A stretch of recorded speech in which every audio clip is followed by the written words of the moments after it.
Good evening and welcome to the DPMF live show. It's February the 8th, 2026, Sunday night with episode 107. We're your hosts, Daniel, the mastermind behind DPMF, a leading fintech company based out of London, Wesley, assisting with the future Ava Chronicles, Crypto Palace, our resident paramedic, Rayleen doing the socials, Live Free, and me, myself, Mike, from Latest Crypto XRP. Today, we've got an interactive and rabbit hole chaser of a show on DPMF Live. So please do not take anything we say here as a fact. You'll need to do your own research with any subject matter we touch upon today.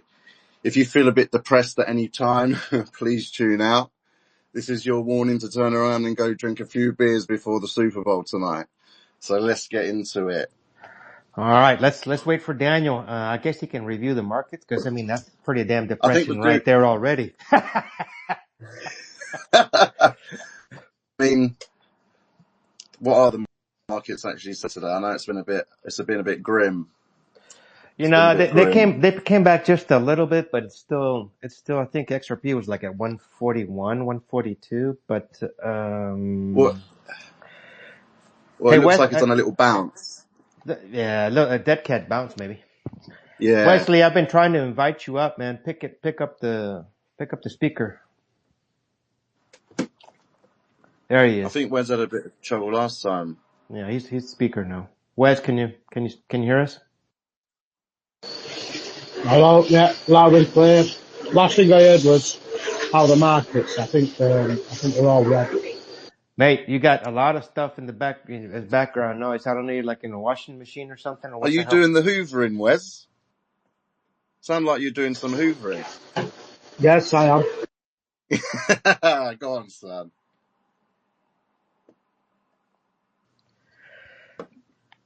Hey, let's see. Let's review the markets here. I guess Daniel's. Shall I go into it? Let me just do a little quick take on the markets because I've actually pressed refresh. So. All right, go for it, man. All right. So we got Bitcoin at the number one spot, $71,000, down by 7.68% on the 7-day. We've got Ethereum sitting at $2,113. That's down by 8.53% on the 7-day. Tether doing its thing. BNB sitting at $647, down 14.37%. XRP at $1.44. Oh, see, we've heard a bit of news on this that it was going down, and so far it's coming true. It seems to be coming true. What's up with that? Speaking about XRP, something about the Ripple Bank. Did you hear anything about that? That they've gotten the license already, and then they're gonna. Yeah, I did hear something about the license.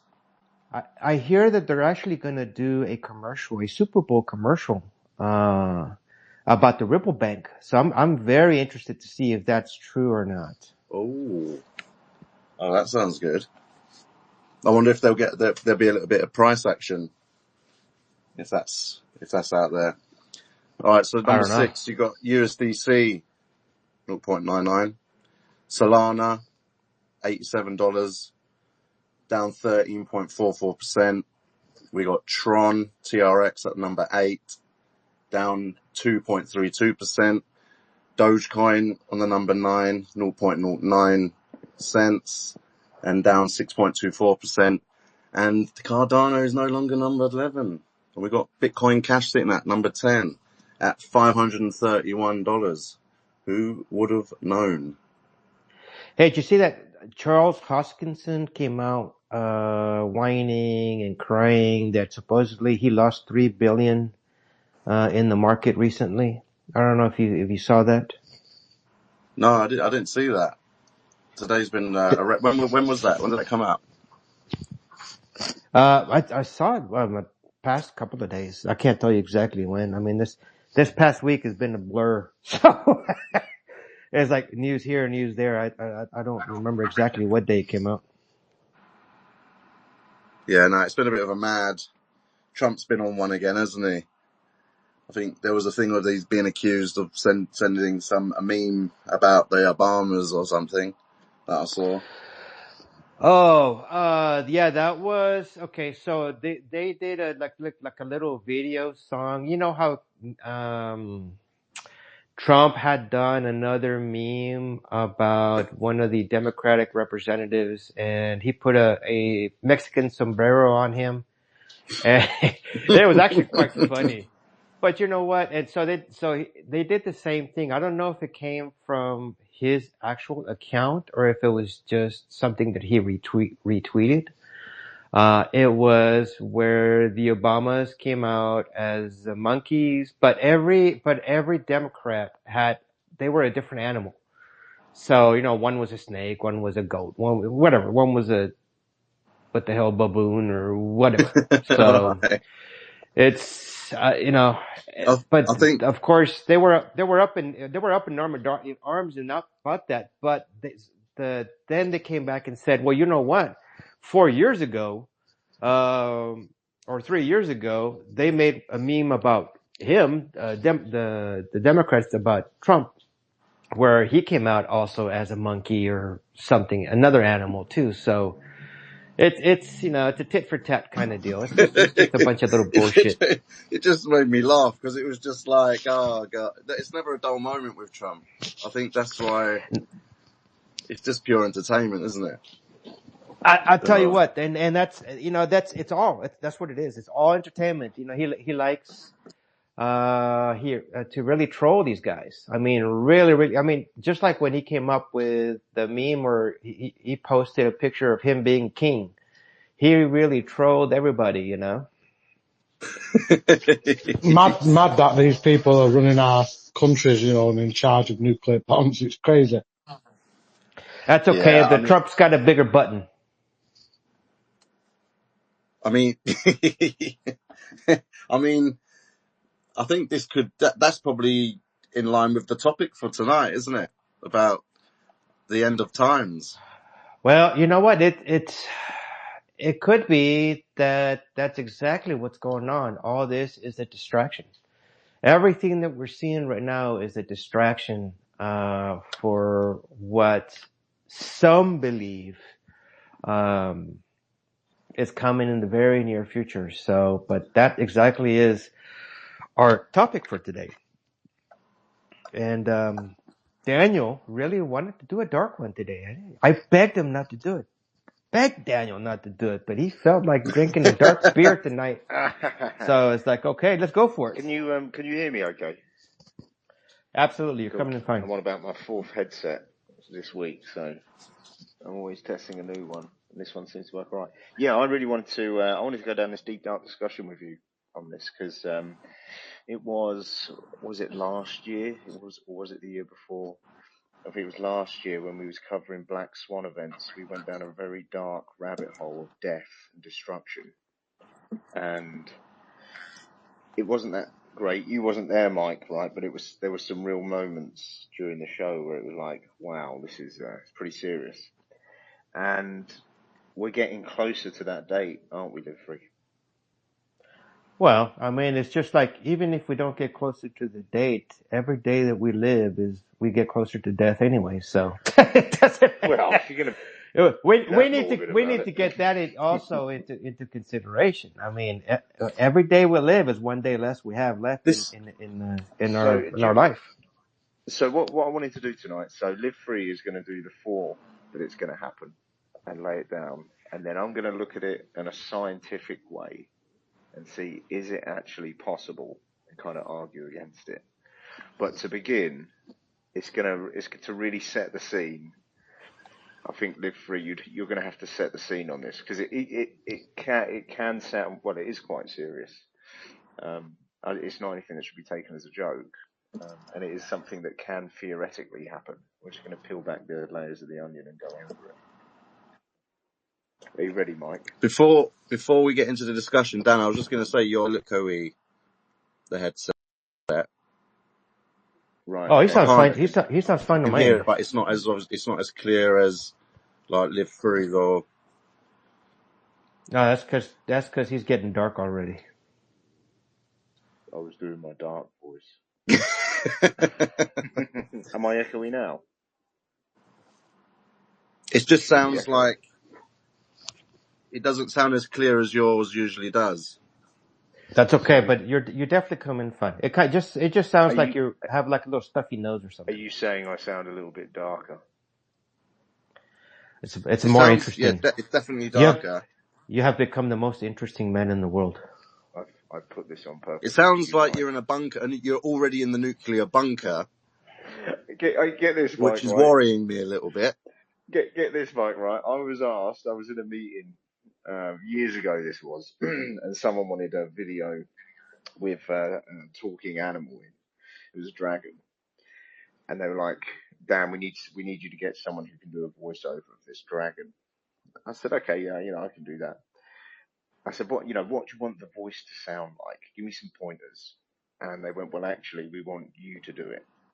So there's video out there of a voiceover of a narrative, and it's been adjusted slightly. You wouldn't be able to tell it's me, but it's actually my voice for about 3 minutes talking. We adjusted it, so I sounded a little bit like Sean Connery, a little bit, but less of the twang at the end. And that was the voice in this whole dragon thing. Yeah. Well, you know what? We need to hear that now. Sean Connery's voice is it's definitely very interesting, and it made him millions. Shaken, not Smooth stirred. dragon.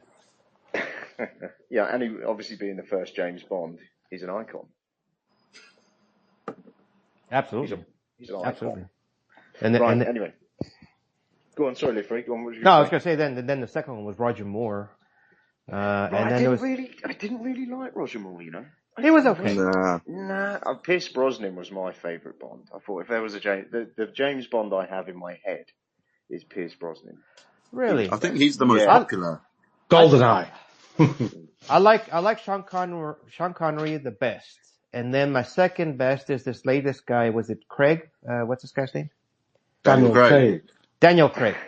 That's the second for me in the line of 007. To me, he's a poor man's cheap Pierce Brosnan. He's a poor man's Pierce Brosnan. Oh, you can't say that about Daniel Craig. I think he is. He got brought over from a gangster movie.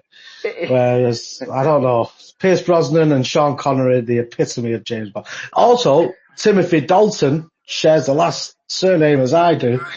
And I've always said, Wesley I'm very Dalton, close. You are joking. I'm very close. I'm the closest one here amongst us all to actually being James Bond. Joe, just for that fact. I've got, so on my bloodline, like hundreds of years down the line, there's royal blood in my family, like UK royal blood. And we have a family emblem, and it's the King's Crown with a dragon on, coincidentally enough. And it stands for power and freedom. That's my family emblem. Interesting. They did a genealogy in our family too, and we do have, well, supposedly we have royal blood, Spanish royal blood in our you're one genealogy. Of the Spaniards, yeah, I'm one of them Spaniards. They're getting screwed up right now. Conquistador. See, mine's just pure craziness. There is no royalty. It's just crazy Italians, crazy Greeks. You're the David Schwartz love child, Mike. For those that haven't seen Mike on camera, right, he is David Schwartz. Take off probably about 10 years from Mike. He's David Schwartz in his heyday. and probably a lot more hairier. We also did a family tree, and I have an emblem as well from about the 1700s. We come from Ireland apparently, and it was the Dalton House. Joe, that's starting to make a lot of sense now. What, the Irish part? Oh, Wesley, I thought your family crest was the sign that says "Do not park here." Is that where? So Yes. is that the Royal Dalton? Where that Royal Dalton China teapot? He lives at Dalton. So Royal Dalton they're most famous for making toilet seats. So whenever you go for a number 2 next, just think of me that you're sat on. Funny enough, I now remember seeing the label on the seat. It actually rings a bell to me. I have seen a Dalton toilet seat, yeah. That's my claim to My fame. goodness, that's such an important, shall we say, piece of furniture. Right. Do you want to do? Does anyone in the audience want to come up before we begin? Because this is going to get dark, and we don't want to slow it down. Live Free goes into a dark place on this. Okay, we'll wait. Go on, Live Free. You set the scene, and we'll start rolling with this. Mike, get your toilet roll ready, and Wes, go hide in your cupboard.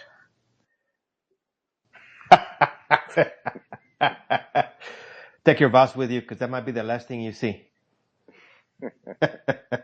No. All right, I just invited Vamsy up. How did you do that? Because I can never find the invite button.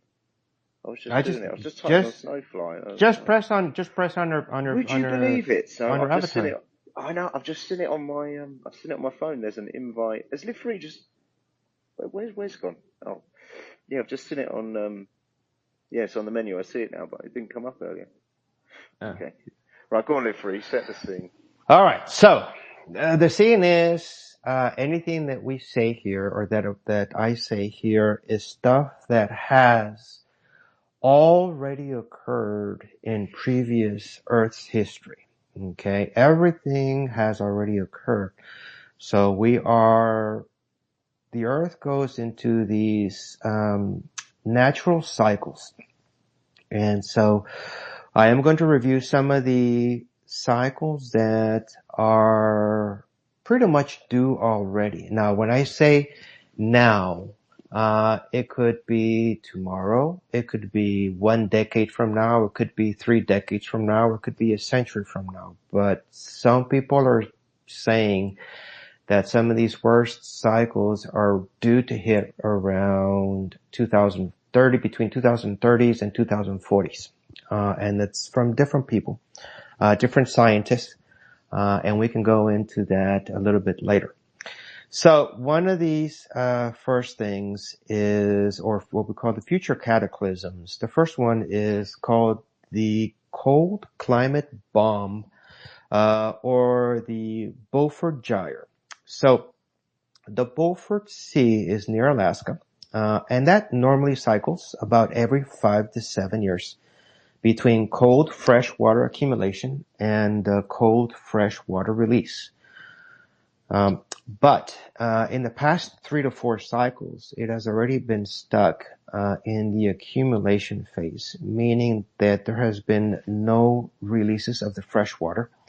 And studies show that it is close or about to release, causing massive amounts of cold fresh water into the Atlantic Ocean, which in turn impacts cold weather in the North American continent and the European continent, and can shut down the heat transport in the oceans, like the AMOC, which stands for the Atlantic Meridional Overturning Circulation, and the Gulf Stream.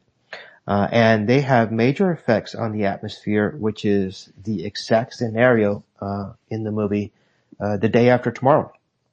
The last ice age known as the Younger Dryas, which occurred about 12,000 years ago, was caused by the stopping of the Gulf Stream and the AMOC. That was the return to glacial conditions, which lasted roughly about 1,200 years. So because this Beaufort Gyre has such a massive accumulation that if it releases, well, we know it's going to release, but we just don't know exactly when, it may very well be the driver for the new ice age. So studies are showing that the release of the Beaufort Gyre is imminent. Now again, imminent could be next summer. It could be in a couple of years, could be a couple of decades. So we're dealing with, our time frame, we think of as, 70 to 80 years because that's how long we live, but we're talking about the life cycle of the Earth, which is billions of years. So Can imminent I to the jump Earth. in? Can I jump in on Absolutely, go this? ahead. Because I have. So just to give some weight to how powerful that is, because this is basically like a large winter storm, isn't it? It's the ice age coming quite quickly around the world. Correct, or am I wrong? Yes. No, Yeah. absolutely. It's an ice age. I So mean, and it's so going to be this, more. It's going to be affecting more the northern hemisphere, Europe. but this is what happened. So this is why animals such as mammoths were found in ice with food in their bellies, not rotten. I think that when it snows, if I remember rightly, correct me if I'm wrong, I think it's about 10 foot of snow in a matter of minutes. It's that rapid, isn't it? Well, that part. Okay, so that actually is part of another cataclysm that occurs, not necessarily at the same time as this ice age, because this ice age could be just from the dropping, a couple of centigrade degrees, or Celsius degrees, in Northern Europe. It will bring in, and it could bring in a new, ice age. Not So, necessarily because but of the mammoth stuff, but yeah, go ahead. but that's not a guarantee it would wipe us out with today's technology. It would just be pretty cold. That in itself will not wipe us out. What will happen is it would create a lot of, shall we say, lack of food, A lot of because there's death. not a lot of death, a lot of disease. I mean, you're talking about there's not going to be enough food for the current population right now. So it will definitely ding the population, percentage of the population just from that alone, going into an You know, ice age that like that. not including the hurricanes, constant snowstorms, unforgiving cold. It'd be horrible, right? To say the least. It wouldn't be that great, and Yeah, probably you're gonna probably end up seeing a big migration down towards the equator regions, as long yeah. as that is just by itself. But sometimes you see this type of ice age, along with other cataclysms that actually will shift the position of the equators towards the poles. And the poles become the new equators. And that's why you see the mammoths. I mean, if you really think about it, what the hell were the mammoths doing in the North Pole region, or in the northern regions, where there was very little plantation, where was little plant life, vegetation, and stuff like that? Animals something like a mammoth could not be supported, because there's nothing to eat up there. So So that means what that the would mammoths be weren't there originally. what would be, so let's just say this is a real time, well, I suppose it is a real time scenario. What would be, or what do you know of, what would be the early telltale signs that this is going to happen? Because from what I remember, this comes quickly. So it'd be like maybe 3 days notice on a weather report giving a warning, something like that. We'll probably won't. We Polar probably. migration as well, I think, is a good indicator of these things happening. Apparently, Well, the But pole the migration time is frame something. though, The north, like the designation of the North Pole and South Pole, that would be a little bit different, because you can still have a mini ice age, because of the, shall we say, the stopping of the AMOC, and the Gulf Stream, without the shifting of the poles. But everybody knows, there's no question about it. Everybody knows that the poles are shifting, just from science alone.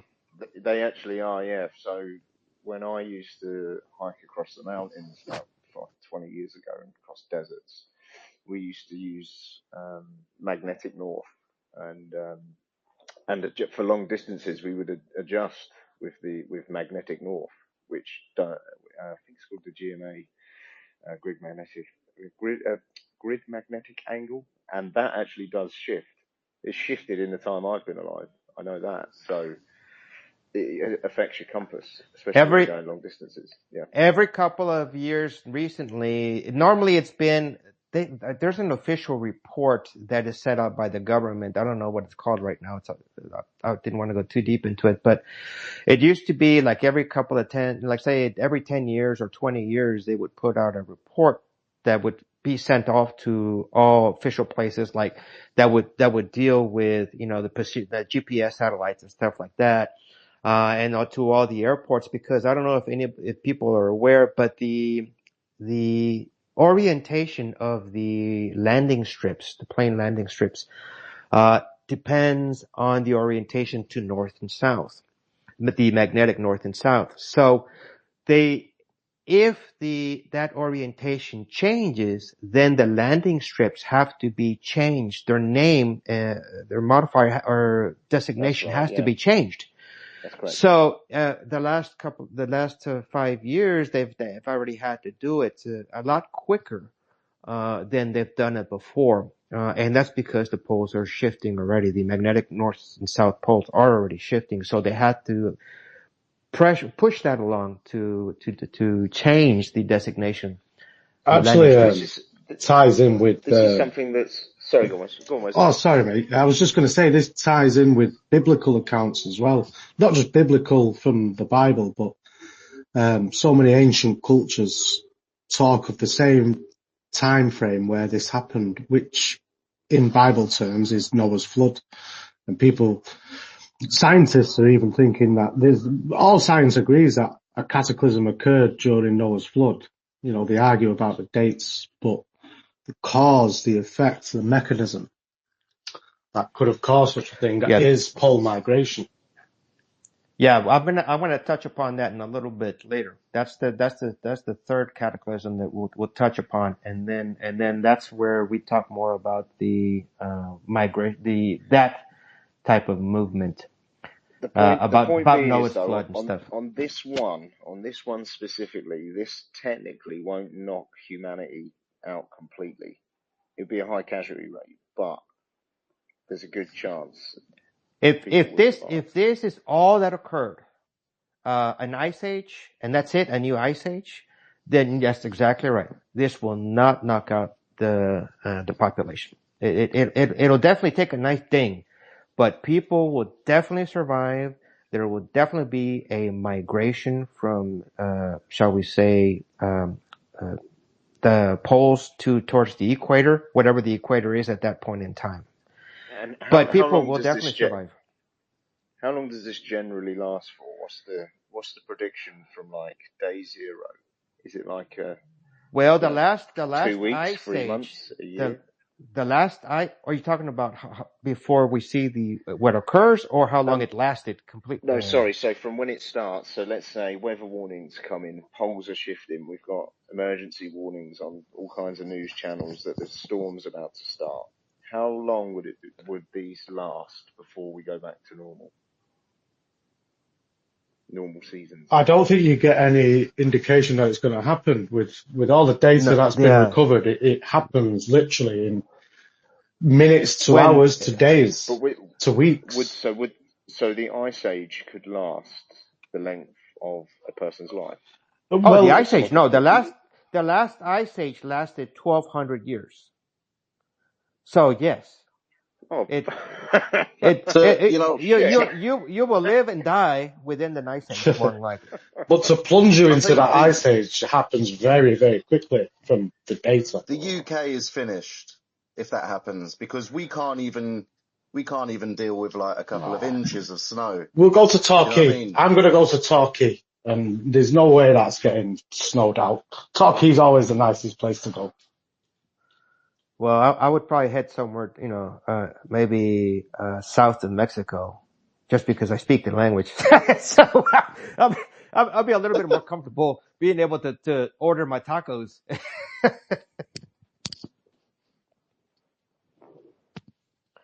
But yeah, no, the beginning of it starts with the shutting down of like I said, the AMOC and the Gulf Stream. Once those shut down, you'll see that the particular changes within 1 or 2 seasons, because everything, especially in the northern hemisphere, is going to start to get really, really, really cold. This would essentially, so you're talking about snowstorms, there'd be a whiteout. People wouldn't be able to leave their homes because they'd freeze to death, so they'd be locked in. You'd essentially have to survive on the land plot that you're on. So there's obviously going to be a high casualty rate, but everything that we know as infrastructure would, because you'd have landslides from mountains, all high ground would start sloping down with the wet weather. So a lot of the stuff we see now, am I right to think that a lot of it could be underground? Well, I mean, but why? I mean, if you're able to get out of the freezing temperatures, and remember, just because there's an ice age doesn't mean it doesn't have seasons. There still is going to be seasons. There's just going to be either really cold or just cold. Yeah. So you go when it's a little bit warmer and you get the hell out of Dodge, you get the hell out of there and you go to where it's going to be warmer. Because this is not going to be, a 1 year thing. It's going to be, centuries. How long exactly this next ice age is going to last, I have no idea. Also, Bamsey, open up your speaker, Bamsey. Yeah, hi. Yeah, this is pretty dark. So you're saying this can happen as early as 2030, but anytime within about 100 years of that? Yeah, I mean, we have no control of it. Whenever the AMOC and the Gulf Stream shut down, and so that is when that starts. That's when that kicks it off. Again, when is it going to do that? We don't know. I don't know. And I wouldn't worry though, Vamsey. I'm not worried. I'm just eat, perplexed drink, right now about what you guys are talking about. Oh, Vamsey, if this perplexes you right now, just wait till the part. We can tell you anything, Vamsey. Just because we tell you things, you don't have to believe it. It doesn't make it true just because we say it. Live free. I'm just looking at the I feel like 2030 is like this incredible pivotal point where beautiful things are going to happen, not the reverse, like you guys are speaking about. It's exactly when XRP is going to moon is when the world's going to end. That's what's going to happen, Vamsey. Yeah, nothing to spend your money on. Oh my God, you guys are so fatalistic. I don't think this is good for my health. No. Yeah, you may just want to say bye-bye right now, Vamsey, and then come to our next show. No, I'm stronger than that. I'm going to build up ammunition to debate you back. That's it. Live free. I'm just looking at the AOMC about the Gulf Stream. So, and the UK Met Office, it does agree to a degree of what you're saying, but it says it's highly likely after 2100, as in 2100. Well, I mean, of course they're going to tell you that because they don't want chaos on their hands. Well, now you've really tickled my brain. You just want carnage, Live free, don't you? You want pure carnage. Hey, listen, I told Daniel, let's not do this dark show, but he wanted to go down the rabbit hole. So let's go for it. If we're going to do it, we're going to do it right. We got to revisit these. Right? We got to, get the word out, tickle the brains. But I think it's fair to say that it probably would not happen in our lifetime. And when it does happen, when people walk into it, it's going to be everyone for themselves. There's not going to be like the power grid we see today, clean water. It's all, you're literally going to have to survive with what you've got. It sounds like it's going to be for a very long time, but it's not unsurvivable. All you've got to do is get used to the cold for about a century. Well, let's just see what happens, because I mean, right now we're just talking through what some people say, and that's the light one, isn't it? That's not the heavy one. That's a light one compared to the others you've got. That's one of the lighter ones. This is the tip of the iceberg. This one. Literally. It's literally better to just die and be reborn when the earth is warm again. Some people do have that philosophy, Vamsey. Who's that guy who froze himself? There's a guy who froze himself who was in Bitcoin. What's his name? Walt Disney did it as well. Cryo sleep. Yeah, he's in cryo sleep right now. Yeah, right, let me get back to you. I'm gonna just search for his name. But you know what? That freezing of yourself, in essence, if let's say it has to be held or maintained. So if for some reason a cataclysm happens and then they lose power, how are they going to maintain that cryogenics? So what? How did Yeah, no, they they can't. freeze Yeah. themselves? They So can't. So what that were they healthy? Were they Yeah, healthy, right. or was they already dying? No. Right. So that's it. His name was Hal Finney. I read about him years ago, and he has a condition. Let me pull it up. was I've it got it. ALS? I think it Yes, was it was. ALS, Yeah, after wasn't it? passing away from ALS in 2014, Finney's body was transported to the Alka Life Extension Foundation in Arizona, where it was cryogenically preserved in liquid nitrogen. He had arranged this long before his death, believing future medical technology might one day revive him. And he was the first ever recipient of a Bitcoin transaction. So he received the first 10 Bitcoin from the Satoshi wallet. So there is rumors that he was, obviously Satoshi testing it to himself. But yeah, he's currently frozen, and there's some contract where he will remain in cryo until they medically can bring him back to life. So that's happened. Or That's happened. He's got a cold wallet. Oh, yeah. you know what? Can I, He's paying for his services with Bitcoin. So if Bitcoin dumps, they're going to Yeah, put him out, he's put him out to literally, pasture. his survivability is now relying on Bitcoin because it really is, yeah, because he pays for it in Bitcoin even though he's dead, yeah. It's So, madness. anyways, yeah, I I don't mean, think you can put that much trust in the medical system myself, because I heard a story that's of someone local went to go and get their knee done for a standard knee operation, and before he was about to get put under, they had a little discussion, and it was the left knee that he was supposed to be doing, but they were going to do the right knee. I mean, Fuck me. That's you know what I mean? That's the UK NHS. Yeah, that's the NHS for you. So hopefully he's not on the NHS, that guy. Otherwise, he's finished. They He's got the finished. knee wrong. well, He's you going to know be. what? They ordered the wrong parts, Mike. They ordered the wrong parts, and they Look, say they can't send those parts back, so now they have to use them. he's going to be an ice cube. He's going to. Yeah. One has to wonder if let's say if you're because he was cryogenically put to sleep while he was still alive. So technically, he is still alive. What happens to the consciousness? Do you know what? I think it's all being tested as it's going. I don't think it's ever really been pursued. So, you're on about with Hal Finney? Yeah. I'll About have a look. He I'll isn't look online, technically but still alive. He's technically dead. I think he is technically Definitely. dead. Yeah, I Yeah, think he is. it was like minutes after his death he was frozen to be revived. well, but if in the it future. can't, if there's nothing that's dead that can be brought back to life. Simple as that. So he had to be alive. Not with today's technology. Yeah, that's the vision. With today's technology, it's not possible. But him being frozen is the potential that in the future, when he gets unfrozen, he's only been dead for a matter of minutes and then gets revived. That's the reason behind it. That's why he done it. Okay, so let's say he is dead for a matter of minutes, and the consciousness leaves the body. How are they going to bring the consciousness back if they put him back to life? Yeah, but you're looking at it as a spiritual, in a sort of spiritual way, as opposed to sort of a more biological way. Yeah, but you need that little life force that's the driving factor. You're making assumptions, aren't you, that the spirit will leave and all of that. You don't know. Draco's here, guys. He's coming in. I can't stop him. He's coming in. Hello, Jacob. The soul weighs 21 grams, the same weight as a hummingbird. I did hear that. Yeah, I have heard they measured the weight of people when they died, didn't they? And that's where they got the measurement from. Yeah. So I've read that. Yeah.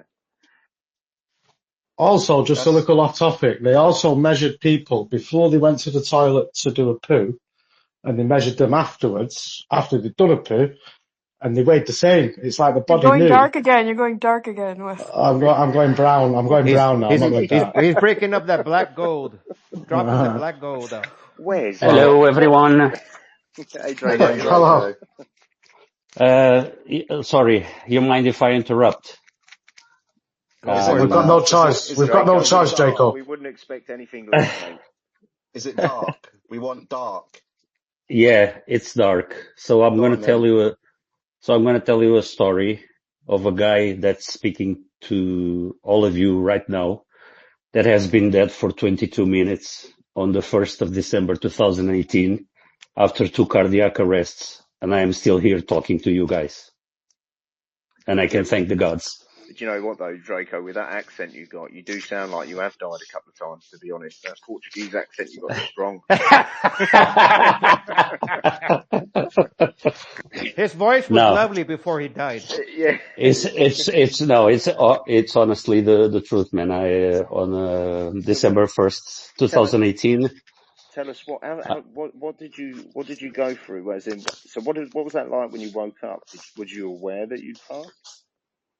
no, they told me, the only thing I remember is waking up and just seeing a white ceiling, which was the ceiling of the place where I was in the hospital. And then there is a bloke, a doctor, that asks me, do you know where you are? And I remember raising my head a little bit, and I saw a lot of doctors and nurses and auxiliary people there. It was like, I don't know, maybe 20.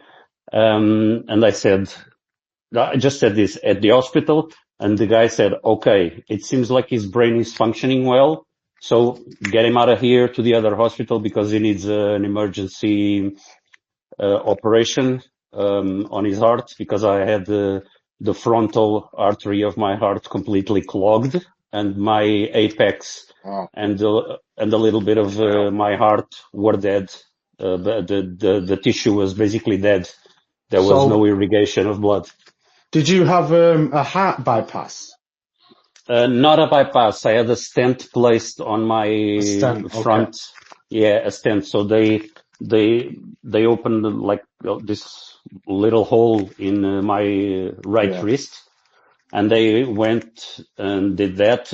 And the darkest thing among this history is the fact that my wife was 6 months pregnant, and we were buying the furniture for the kids' bedroom.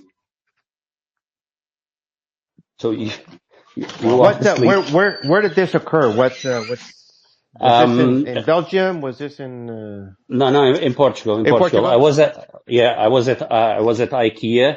We just paid all the furniture.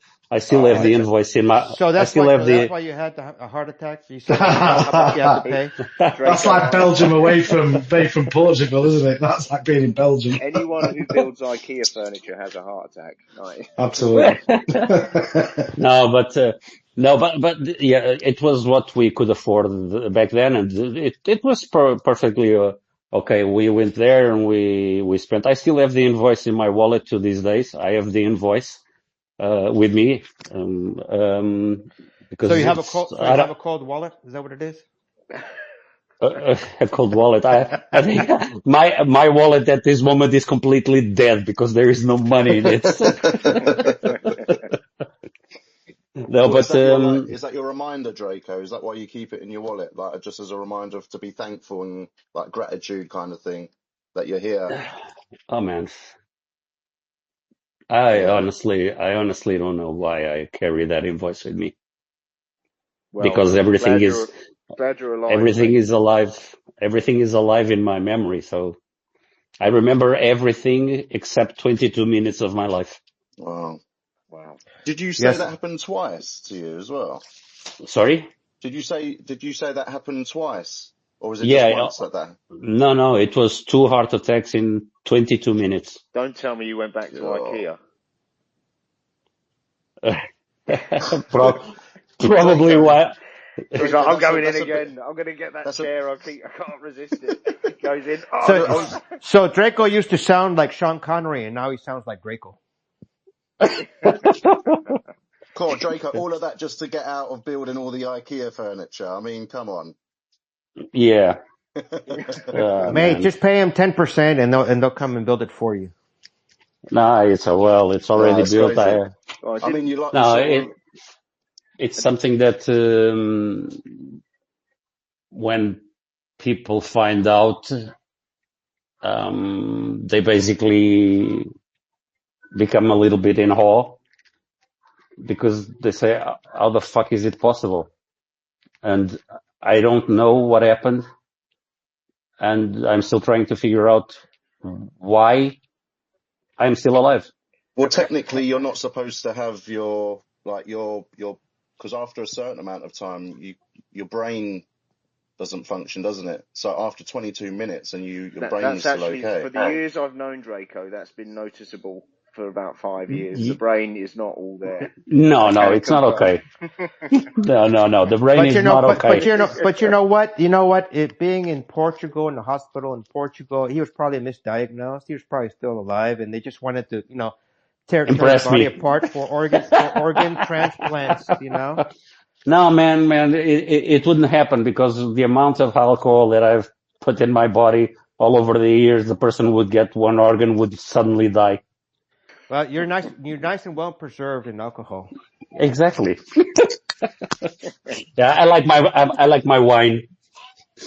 Did you know that there's also a concept of having like 7 potential exit points in your life correlated to your chakras, and then only when you've done what you needed to do in this life is when you reach one of those exit points. It's possible Mm. maybe to extend it past 7 if you really need to, but yeah. So just wasn't your time yet. When it's not your time, it's not your time. Is that based on an ideological viewpoint? Is that a philosophical Mm. viewpoint? Do you not know about these 7 chakras, Wes? I've heard something about 7 chakras, and I've heard So, things. That's Ayurvedic philosophy, right? Yes, somewhat correlated to that. Well, I Yeah. mean, there's also Eastern cultures believe in different exit points. It's kind of like the Buddhists believe that depending on where your soul exits your body, is how you will be reborn. The best way to exit your body is through the top of your head. And then so you can choose to either be reborn in this life, in the physical life or anywhere else. If Jeffrey, could you, you that's, And just when you speak of ancestry, I'm actually supposed to be descended from the Buddha's teacher in this lifetime. oh wow. Maybe Some that's why. And so maybe that's why I like calm despite all my like it's like a crisis-ridden life.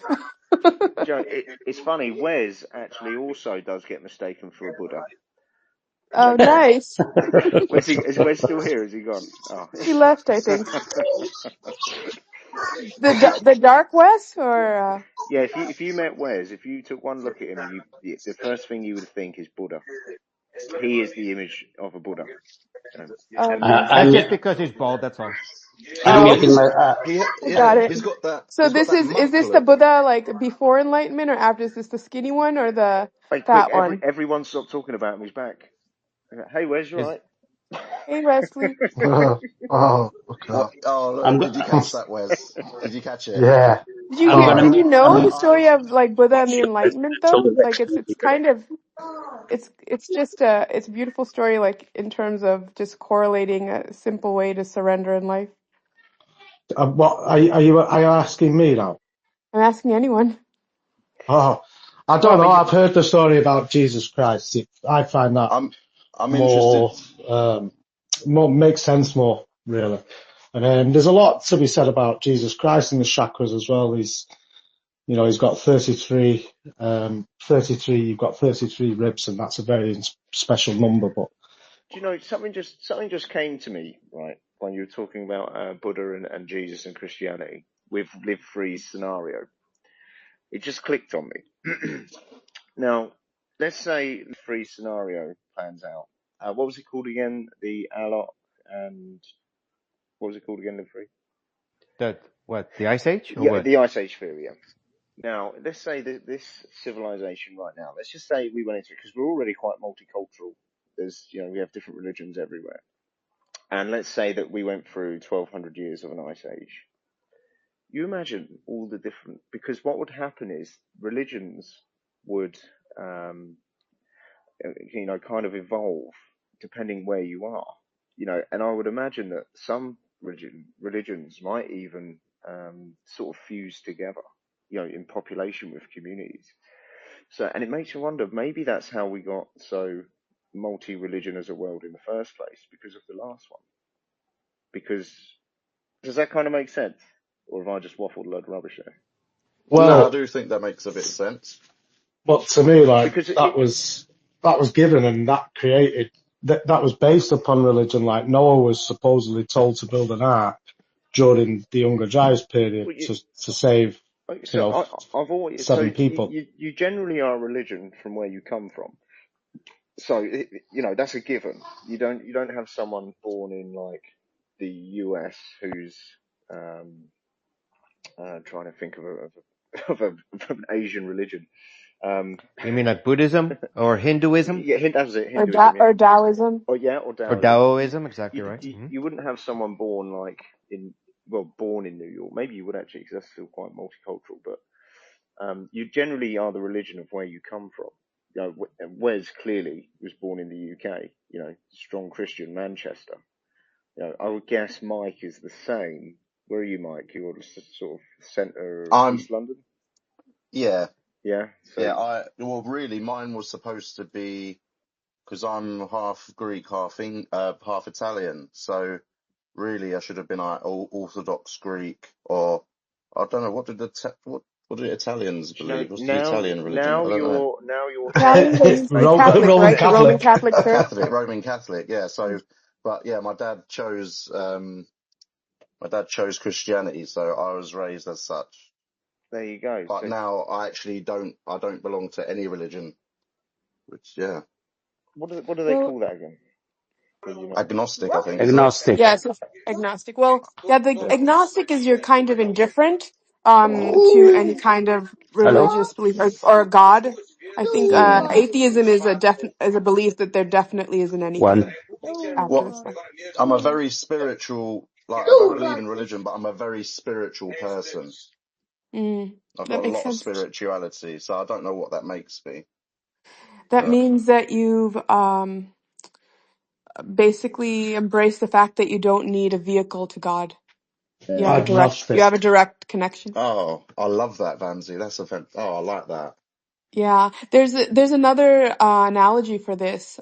Speaking about the difference between religion and spirituality, related to Captain Cook's brew, because supposedly Captain Cook, like most of his crew, would die from scurvy, and he came up with this brew that had a whole bunch of ingredients in it, including vitamin C. But it was really the vitamin C that saved them, not all the other ingredients.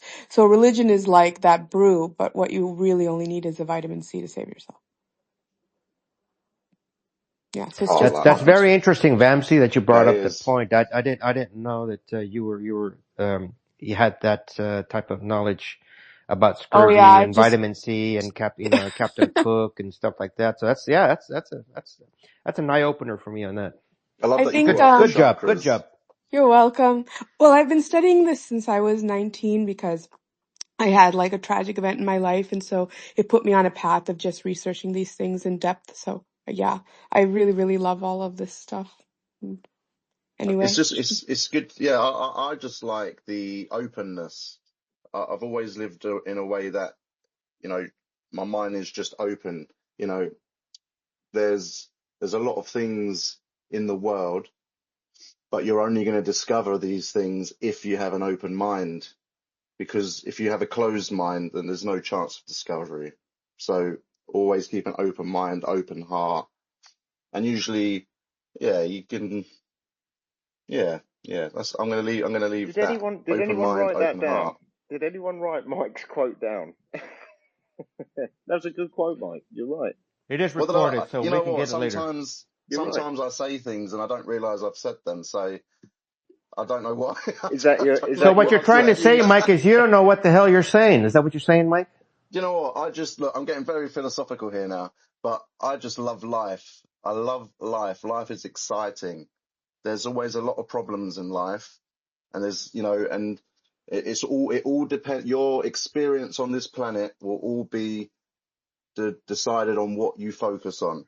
If you focus on positivity, it'll be a very positive life. If you focus on negativity, it will be disastrous, and you will want the end of the days to come and freeze us all to death.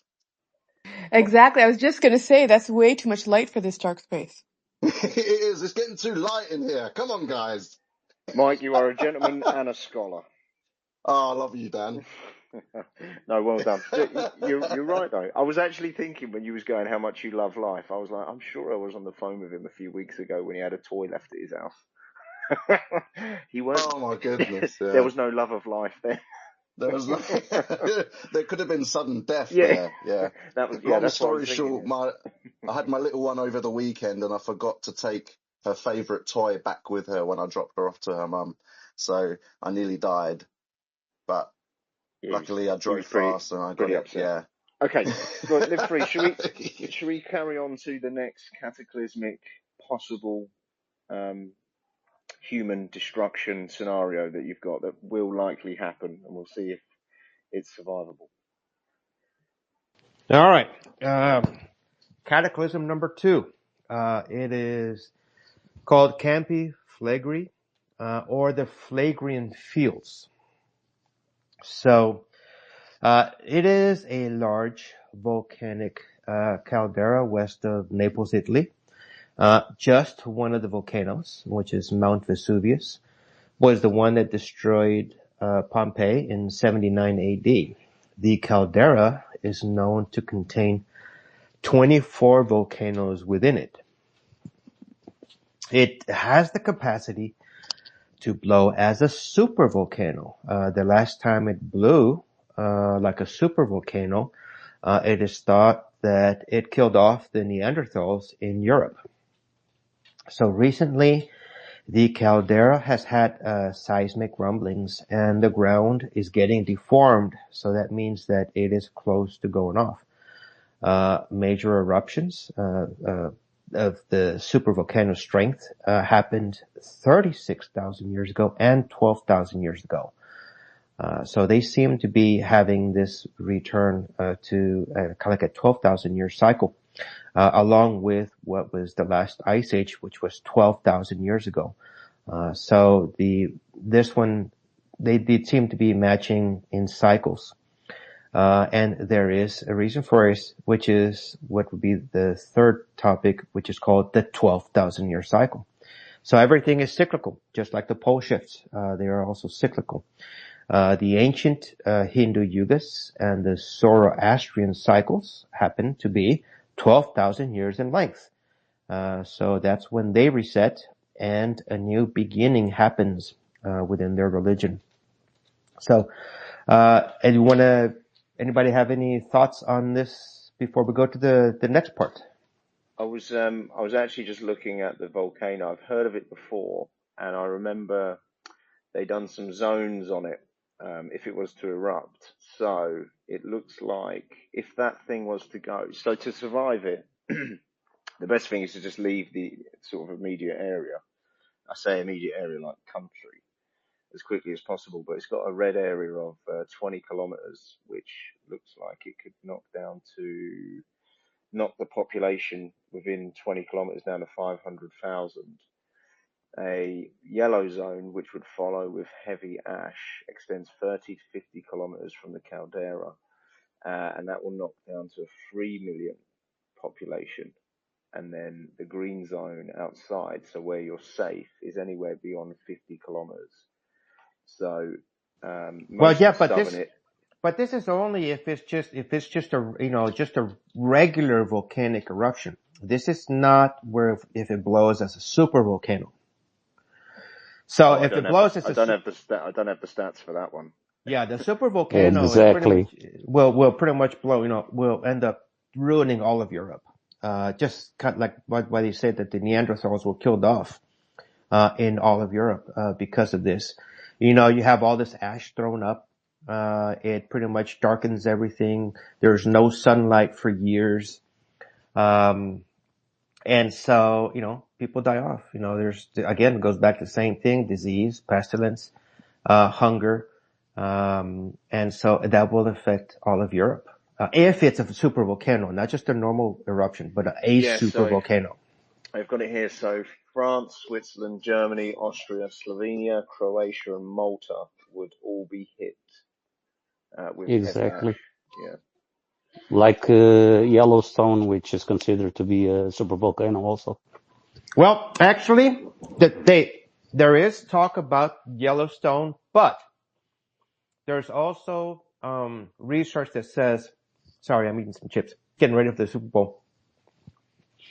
There's research that says that because Yellowstone has a lot of the steam vents, like the geysers, like Old Faithful and stuff, that releases all the pressure. So it will never, ever blow like a super volcano like it did in the past. So it may have been a super volcano before, but Yellowstone, because of the release of pressure from the geysers and the steam vents, will never blow as a super volcano again. But that's what they say on Yellowstone. Is there anything related to Mount Vesuvius with the volcano in Sicily, in Catania? There is a volcano that's also constantly expelling vapors like a geyser. I've been there. I've been in Naples and I've been in Catania, and I've seen both volcanoes from afar, of course. And is there any where If you can see a connection between the two volcanoes I where don't one know, is releasing that pressure? I don't know if the volcano you're talking about is part of the same caldera system. If it is part of the same caldera system, it may work to the same effect. But because the people are saying about the same people that did the research on the Yellowstone did the research on the Campi Flegrei or the flagrant fields, they see no venting from it like regular venting. So I'm assuming it probably is not part of the same caldera system, but I am not 100% sure on that, Draco. But it's super close Maybe it to. is. I don't know. I don't know. Yeah, it is because Naples is in the west side. Well, let's say not in the south of Italy, but further to the south, and it's aligned with Sicily to the west. So that's why I'm just correlating the two of them. And Daniel has his hand up. Go ahead, Daniel. Yeah, I was just looking at historic volcanoes, sort of in history, and seeing where we sit and how bad could it be. So it would appear there's never been a volcano that's wiped out the planet. That's never actually happened. But this one, the first one we spoke of, which is called what was it called again? Vesuvius? The flagrant The fields. the flagrant fields, Campi Yeah, Flegrei. That's the main one. yeah. So that does not have the capability to wipe out the planet. So it is regional. It will do some damage, but it will not be powerful enough to affect the world on a global scale where it would wipe out humanity. And then there's By nothing. itself, no. By itself, no. Remember, Yeah. there's always going to be areas Well, that will listen, survive. I'm here to battle you to prove to you that we will survive. That's why I'm here. Oh, thank you. So I have to contest your extinction events. That's what I'm doing. And although there will be a lot of damage and millions of people probably will be killed, through the ash and the fallout, humanity will live on. Yes, but now let's see what if we have the combination of a super volcano from the flagrant fields and you have the combination with added to the next ice age. Oh, do you know what? I thought you was going to say Ice Age because I checked. A volcano won't start an Ice Age. I'd already checked it in case you brought it up, and I thought you was just about to go down that road. But carry on, good sir. I'm ready. Well, no, I'm just saying. I'm just saying you can have several things popping off at the same time. Maybe one is not the driver of another, but they may be driven by something else to activate them. So it's just like, if a nuclear, bomb goes off, you may not be incinerated from the blast itself, but you may die from the fallout. So it all depends where you're at and how things affect you. But Have we just jumped to nuclear? no. There's no cataclysms with nuclear here. So I just brought that up as an example. There's a roughly, so even if all volcanoes went off, there's a 1 in 6 chance it would wipe out humanity. That's 1 in 6. I mean, yeah. that's a pretty good. That's better odds than XRP hitting $10 this year. But then, then you'd say, well, what are the chances of all volcanoes going off or super volcanoes going off at the same time? And then the chances are huge. It's really, really hard to hit. But if there was that very unlikely event, it looks like there's a 1 in 6 chance humanity would be hit, would be wiped out. All right. So let's go to the next part, the next cataclysm that will happen. And it's called the 12,000 year cycle. And the reason it's called that's because it happens roughly every 12,000 years. There have been previous cycles that have already been researched, and they've been named, where the research was done and where the proof was found. You have the 12,000 years ago called the Gothenburg event. You have 24,000 years ago, you have the Lake Mungo event. You have 36,000 years ago, this is the Mono Lake event. 48,000 years ago, that's the Le Champ event. Now, Le Champ does come in two different parts because, I will talk about it a little bit later. There's the 60,000 year event called Greenland Sea Vostok event. And then 72,000 years ago, that's the Toba event. So all these have already been researched. There's no question that about this research. That's scientific proof, and that these events have occurred. So, what is the 12,000 year events? Well, these are called these are full excursions where the Earth's crust displaces a full 90 degrees, accompanied by the magnetic poles flipping. Okay. This would be the crust that floats on the mantle. Yeah, on the mantle. Yeah, so the crust can actually shift. Yeah, I'm aware of that. Yeah. Yes. And so there are also partial excursions in between these 12,000 year events, which are roughly about the 6,000 year marks, but they're not as severe as the 12,000 year mark. The last 6,000 year happens to be called the Noah event. There's our name Noah. That did cause some severe flooding along many parts of the world because of the partial excursion of the crust. The 12,000 year events are known as species extinction events. Now, these are not total extinctions, but some extinctions, okay? Some events, some 12,000 year cycles are more severe and come with higher rates of extinction. So what happens to activate these full excursions? Well, it is thought that it's activated by what's called the galactic current sheet. Okay, so the center of our galaxy, which is the Milky Way galaxy, is spinning, and this spinning causes magnetic ripples like waves in the ocean. So every 12,000 years, we are hit with a maximum strength magnetic wave that is filled with energy and dust particles. Now, these waves are not on an exact timeline along with the space dust and debris, but they average roughly about every 12,000 years from one wave maximum to the next wave maximum.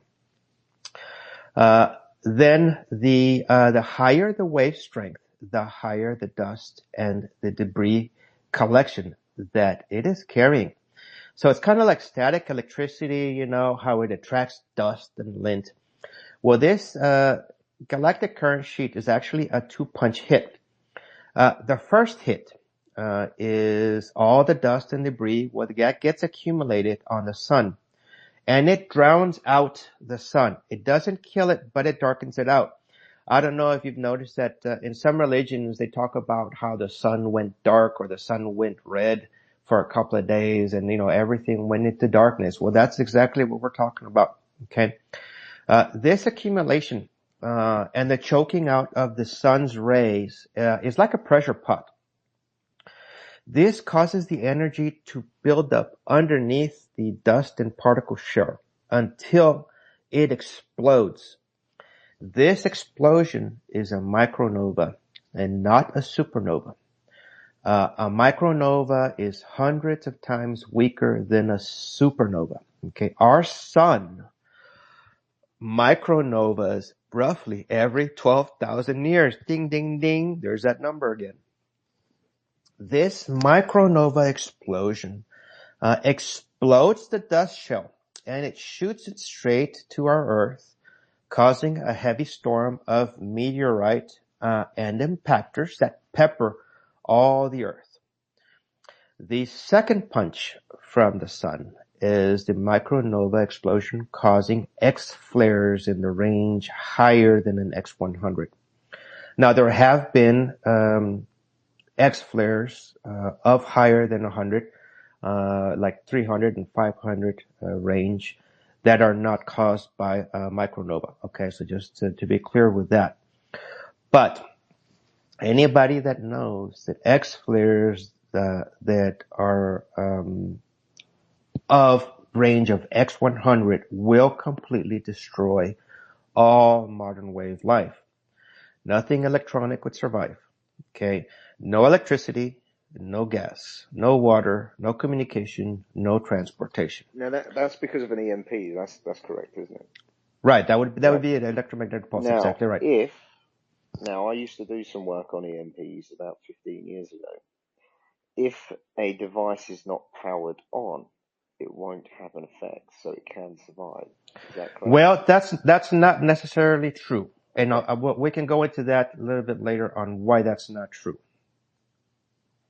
Okay. All right. Listen, I'll get back in my box. All right. I'll take a seat. No, that's fine. No, that's fine. That's fine.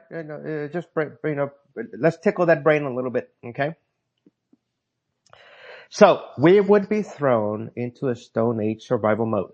Okay, and if that wasn't bad enough, this micronova explosion energizes the Earth so much that it causes major discharges from the L-shell magnetic fields called arc discharges or magnastar bursts.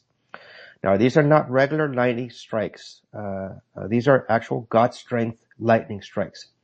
They call them thunderbolts of the gods. The strength and the magnitude of these strikes are so powerful that some think that this is what caused some of the Earth's canyons from the destruction from the explosion from those impacts. And even after all this destruction, we are not through with all the calamities. The added energy to the Earth also unlocks the Earth's crust. This unlocking of the crust causes the Earth to shift under the total weight of the North and South Pole snowpack. It's kind of like a spinning ball reorienting itself with centrifugal force, with the heaviest part of the ball at the extreme end of the spinning wheel. This is exactly what causes the Earth's crust to shift. So this shifting action causes massive tidal waves and water flooding over the lands over half of the continental landmass. There is proof of these previous mud floods, as some have known them to be called. We have other proof of crustal shifts. That is why you see underwater winds in the oceans of the world. So what is the time frame of the cycle? Well, we are due now. Okay, we are seeing the signs already. Our Earth's magnetic field is already waning because the magnetic poles are beginning to travel already. I don't know if y'all have noticed that all of a sudden recently we're beginning to see a lot of aurora borealis, in places like in southern France, or even in Florida. Well, that's happening because the magnetic shield is weakening. It's waning. And that is part of the cycle, the 12,000 year cycle. So if you've seen auroras in England where you normally wouldn't see it, that's a wake up call. It's like, what the They hell is have happening? been, yeah, they have been seen here. I didn't see them in the UK. I have seen them in Canada when I was in Alberta, which is pretty normal. And that was in 2006, I think it was. But yeah, I've also heard that there have been views of them in the UK, I think over the past year, Oh yeah. which is not normal. It's not normal. Absolutely not normal. Yeah. And that's again because of that.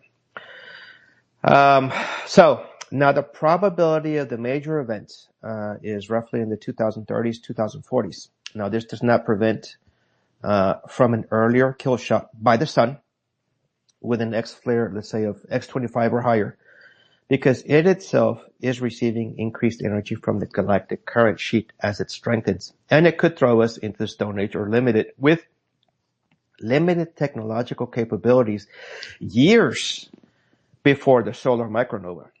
So the more the Earth's magnetic field weakens, the lower the X flare that is needed to be a kill shot for our present way of life. At the end of it all, after the 12,000 year cycle transitions happens, the studies show that about 95% of the population will die off. Now, this is not only just from the volcanoes going off. This is not only from the ice age. This is actually from the Earth's crust shifting and just throwing everything off. And it would be a catastrophe. The ground would just be moving under Yeah. everyone's feet. They'd just get sucked into the ground. It'd be a nightmare. Yeah. I'm surprised they even said 95% as a survival rate. I think 99.9% is more likely for fatality. I was trying to be a little hopeful. I mean, so imagine what that would do to the oceans, let alone being on land. Imagine being out at sea and then just, it happening. You'd have like 50, 100-foot waves.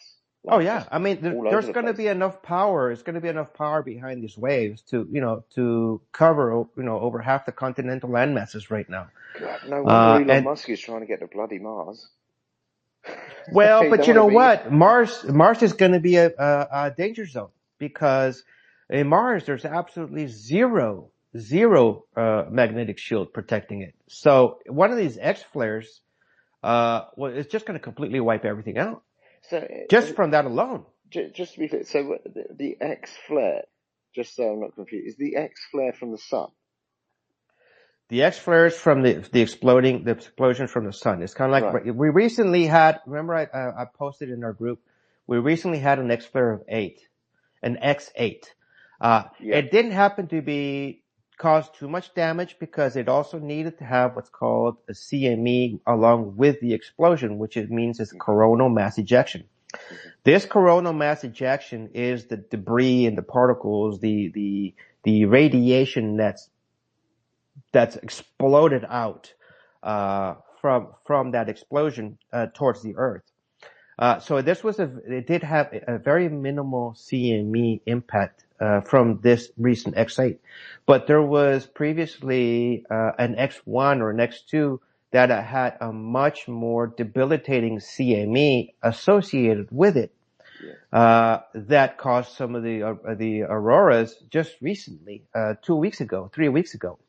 Or was a month ago, compared to this more recent X8. So it's a combination thing. It's not only the explosion, but it has to have the CME factor associated with it. So how often are these flares from the sun? How often do they come out? Okay, so without any kind of micronovas or supernovas or anything like that, there's about an X300 every couple of 100 years, every couple of centuries. So we are actually, just for that alone, we're already due for something like that. I think it's been like for roughly 400 to 500 years ago before we've had, since we've last had like an X300 range. Correct me if I'm wrong. So these flares, they're actually directional. They're not like full circular out like an explosion from the sun, they do have to direct this way. Is that right? If it's just a flare by itself and it's not a micronova, then yes, they have to be pointed directly Yeah. at the Earth. Now, once that flare hits the Earth, it doesn't matter if you're in the country facing the sun or if you're in the country completely at the opposite of the sun, Mm-hmm. because it causes the radiation to be energized around the global circuit, not just necessarily if you have to be viewing on the sun side. So that is not an issue. But that would that not is be because the radiation goes through the Earth. That's because it goes around it. That's because that flare would encircle the whole Earth because Yeah. of the global circuit. Because you could. So depending on the radiation level, I can't remember what they call it now. What's the measurement for radiation? I know you do The professional. Rentgens, the Yeah, Rentgens, and you have Rentgens, yeah, the rads. and then you have a protection factor. So whatever the Rentgens or rads, whatever you call it is, you can then measure with, like lead is an example where it's pretty solid against it, but you can have a protection factor against radiation. So like a bunker would have thickness of walls, which has so much protection factor against radiation. Technically, it's not as bad as like, let's say, a nuclear bomb, because the nuclear bomb, you have that radiation, that fallout that lasts 50 to 100 years. Yeah. The kind of radiation that comes from the sun is not that same type of radiation. Do you know what kind of radiation it is? It's not. It's just alpha, like beta, gamma, and what's the fourth one? It's like ultraviolet type of radiation, and X radiation. So it's something that's just gonna pass through you, go through whatever, but will not linger, not like a nuclear holocaust type of situation. So that's why they say that, if something like this, like an X300, does happen to, blow off, it'll have just kind of like lasting effects in the sense of the damage that it causes to the electronics and stuff, but it won't have lasting effects as health wise. I just so I was talking about alpha, beta, and gamma radiation. They're all forms of nuclear radiation, but this isn't that kind of radiation, is it?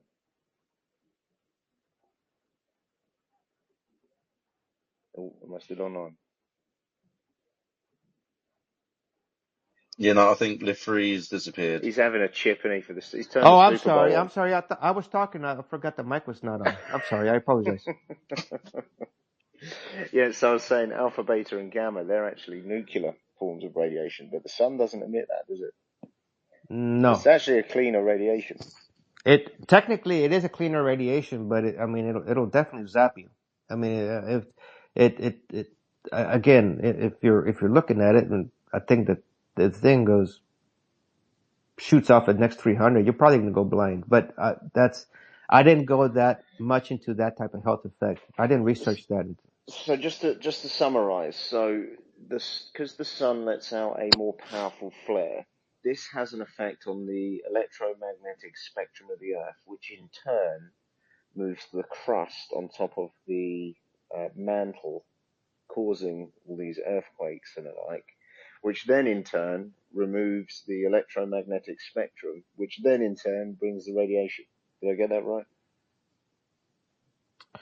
Okay, so now you're okay. So for the crustal shift, the crust is locked into the mantle right now. Okay, but if the Earth receives enough energy from radiation, from solar radiation, the mantle starts to heat up. It's kind of like, you stick, if you're under a tree, or if you're exposed to the direct sunlight, your skin starts to burn, you get sunburned. But if you're under the tree, you're fine. Your analogy is a lot better than mine. I was going to say if you put a Rustler's burger in the microwave, You put energy in the burger. Well, you could probably, put one of these popcorn bags out, and it'll probably pop it pretty good. That's an even better analogy. So anyway, so the radiation activates, it increases the energy battery, shall we say, in the earth, and so that extra energy starts to heat up the mantle. This heating up is what causes the release, the unlocking of the crust. And so then, now that you have a freely movable crust, and because the Earth is rotating, it's going to re-equilibrate itself. It's going to go into an equilibrium of the heavier ends, Oh my God! which So happen to be the this north. I think the survival rate. I think we're too generous. This isn't something that will happen over like a few days. This could happen for a long, long time until the mantle then reattaches to the crust. Actually, the crust itself, they say, and I mean, we don't know. We haven't lived it. At least not anybody where it's written. They say that the crust will shift within a day's period, within a 24-hour period. So we're pretty certain then that it's going to be roughly a day of earthquakes. Well, yes, but you got to remember that the earthquakes are also releases of energy that are still from tectonic plates. So besides the fact that, and also you also have the volcanoes which happen to erupt whenever there is big X flares. So it's all this is the Earth's relieving itself of that energy. So you're going to have pretty much And earthquakes, and the past 5 years we have had a lot more earthquakes as well. well, that's because the Earth is getting bombarded with more energy as we're going through the galactic current sheet. Remember, the galactic current sheet is energizing the Earth at the same time it's energizing the sun. Do you know, a couple of years ago, I was in a town in Italy called Aquila, and down there in this town of Aquila, it's north of Rome by about an hour in Italy, and half the town had been hit with an earthquake. So you could walk around the town and it would be like a city. It's like a city. You walk around, it's all very nice and very upmarket, and everyone's really friendly. And you would just walk down a street, and then there'd just be a nice clean building, and then right next to it there'd just be a pile of rubble, and then another pile of rubble, and another pile of rubble, and half the city had just been wiped out with an earthquake, but not all of it, just part of this city, and it was just completely derelict. There were just collapsed buildings, cars, and rubble everywhere, and no one would venture in it. And that was at Aquila. And I was there in 2023, I think it was. I popped down there. Yeah, we're going to start to see more and more, shall we say, cataclysmic events, even if they're just localized, depending on if your city or your state is on top of fault lines, Now, tectonic plates and stuff. Am I right? I think we spoke about this. I think I got this from you. Am I right in saying that Ukraine is a survival area for something like this because of the way of the layout of the land? There are certain areas that are going to be higher percentages of survivability because of the way the pattern of the oceans are going to move into the land masses. And the heights, the altitudes, the elevation, elevation is for land, altitude is for plains.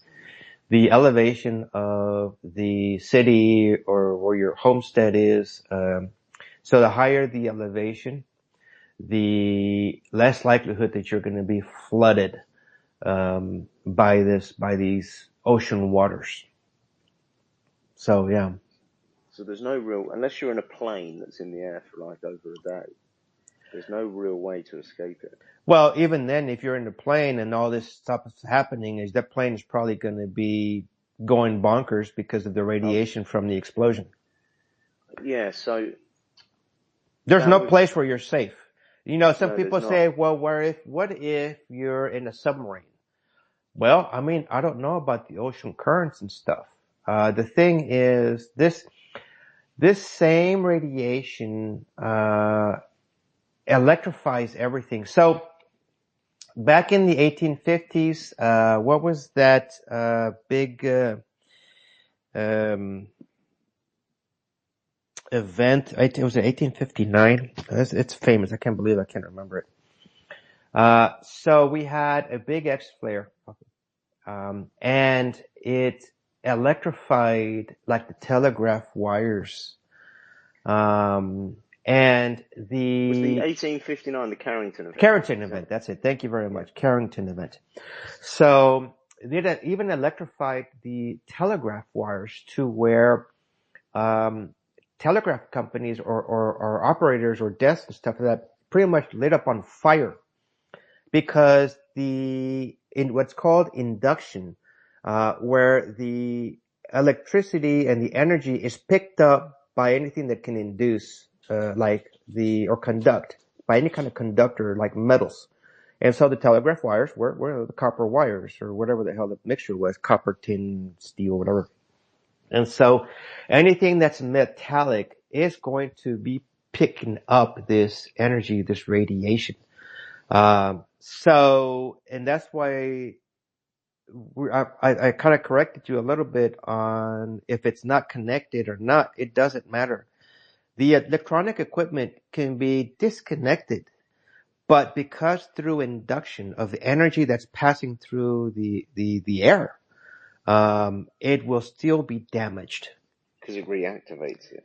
Yes. So The energy. the only way they're saying to protect any kind of electronic equipment is you actually have to cover it up in plastic to where any kind of electrical energy cannot pass through plastic. It's non-conductive. So wrap yourself in plastic, or wrap stuff that's sensitive in plastic, and then put like an EMP shield on top of it if you want. But it's the plastic that'll prevent the induction of this radiation. I remember years ago, most of probably remember, like, during the Afghan war, sort of between 2004 and 2011, there was a period in that war where the IED threat, improvised explosive devices, they just went through the absolute roof. They were everywhere. They were in walls, floors, roads. We raid a building, they'd be in the doorways. They were absolutely everywhere. And I used to have a special device which would detect wires. So if there was a command device sort of planted somewhere, I could scan a wall and I'd detect the wire if it had energy in it. And then on top of that, we used to use EMP equipment, so we could blow out, the tech, if you like. And when I was learning how to do it, the guy said it would only work if the thing's active, same as an EMP, and that stuck with me all these years. So when you bring it up, and I was like, okay, so if it's like an EMP, then it must have to have energy going through it. But the way you're describing it, because it's the sun's radiation, it's almost like clean energy being pumped into, well, whatever it's going towards. Then it's kind of, as you said earlier, like inducting it. It's like bringing it to life and then blowing it up. Well, not physically, but you know what I mean.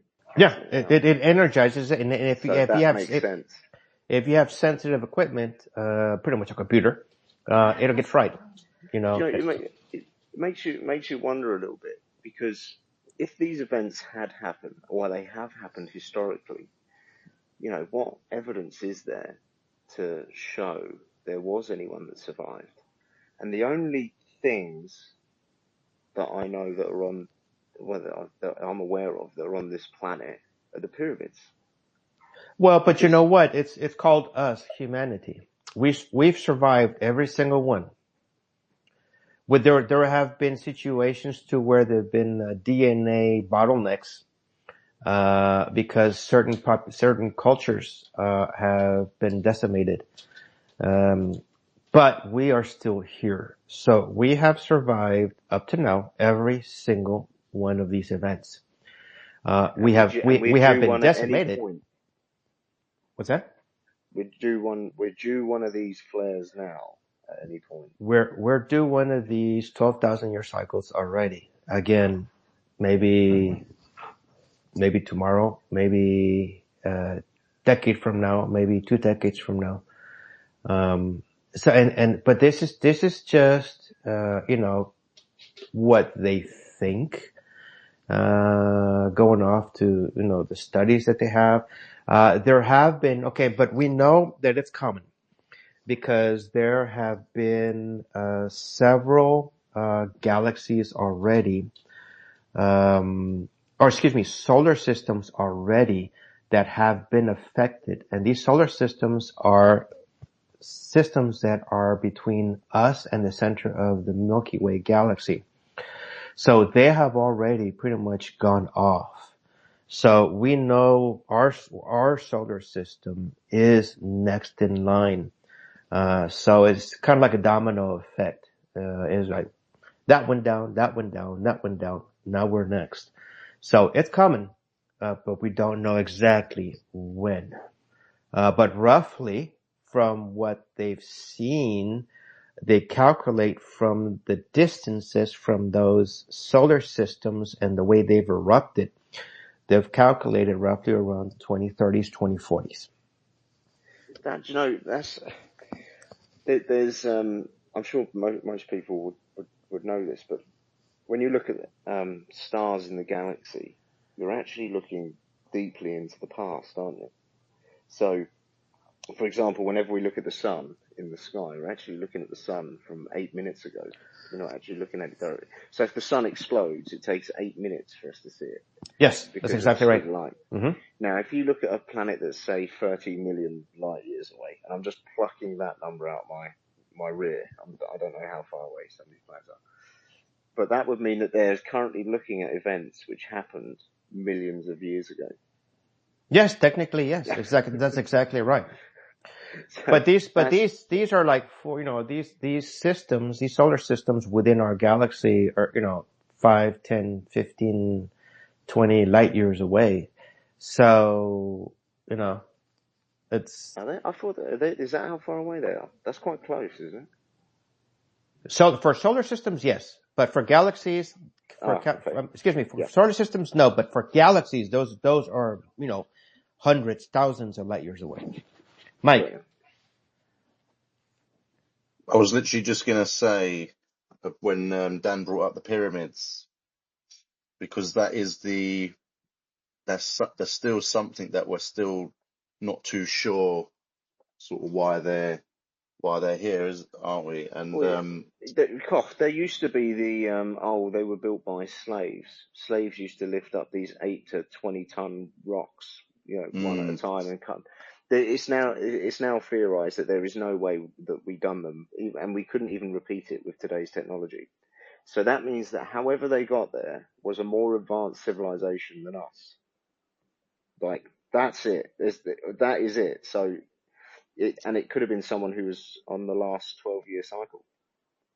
what was it that they discovered underneath the pyramids? Because wasn't there a structure that goes right down deep into the earth? Yeah, I don't know if that was true or that was just sort of an online rumor just to capture some attention, but it was something to do with rods going into the ground about 600 feet or something, and then down into water. I don't know how true that is, though. I did see it. Because the pyramids are within millimeters, aren't they? They're accurate. The way that they've been built and everything. Yeah, it's scary. Yeah, it is. I can't remember. I was watching something a little while ago about what you were saying about civilizations, Dan. And yeah, it is something that, well, to this day, it just remains a mystery. But it's definitely, yeah. And you know what? They're all over the world. They're not just in Egypt. That's right. There's pyramids in China. There's pyramids in Mexico. There's pyramids in Russia. But they have, a lot of this stuff. There's actually a pyramid in Antarctica. But they keep this stuff hush hush. And again, it's all just to keep us quiet and controlled. Everything that we are experiencing now, all that social strife, All the economic problems are there on purpose. It is the elites creating as much distraction as possible so people don't realize this truth. Because if all society would know the truth, I believe there would be total chaos in the world. And this would make it difficult for a successful outcome for the population that the elite have chosen to carry us on over into the new age of man. So why do you think governments are balls deep in debt? Because they absolutely know that they will not need to pay it back. All this debt is actually being used to create the bunkers for the elected few. It's kind of like, so what does a farmer do when he knows a severe winter is coming and he doesn't have enough food for all his animals? He calls the herd. And this is exactly what the governments are doing right now. They are calling us because once the power goes out, there will be famine, disease, and pestilence. Depopulation is real, and we are being called with the vaccines, the tainted foods, hiding of medical cures. Oh, it's a scary thought. It's a scary thought. Mr. Teller, how are we? Yeah, very good, gents. How's things going over here? Oh yeah, we're just standard talking about the end of the world and stuff. Just Very, a very normal upbeat Sunday over night. here. Very, Oh, yeah, pretty very standard for positive. me too, mate. So I'll just join in. I see we scared a lot of people away already. Yeah, bound to happen. I was just going to chime in very briefly on the building of the pyramids. So I used to be a rigger and a stage builder, and it was part of my professional life was to pick things up, move them, and put them back down again. And some of these things were extraordinarily heavy and cumbersome. And I'm here to tell you, there's no bloody way you can build a pyramid using manual labor and ropes. You just can't do it. No, I agree with you. It can't be done. It wasn't done in our human generation, if you like. There is an interesting, there's a guy, I've seen him on Twitter. He's got something called the natron theory. And he's basically developed this a working theory or working methodology whereby he takes natron, which is a salt, a naturally occurring salt, uses a water and sedimentary rock mix, so sand and limestone, etc. And he can create rock from this mix. So his theory is that these places, such as Cusco and other interesting megalithic architecture, were actually put in place by molding these stones in situ. Well, but I don't know about the pyramids, but Cusco in Peru, that is made out of a granite, like a volcanic type rock. So Yeah, that is not created by this little mixture of yes, natural. it is. He's done granite as well. Hmm. It's indistinguishable from naturally forming granite. That's his premise. That's Wasn't his there last experimentation. something that come out about the pyramids? There's because of the way they're formed on the ground, don't they transfer energy to the tip? Have you heard anyone say Apparently, that? yep. So Apparently Yeah, I it heard is. the something energy like in the that. ground comes up and then converges on the point. And I read somewhere they used to have gold tops on pyramids, but they all got stolen. Apparently they used to be clad in marble and had a gold pinnacle.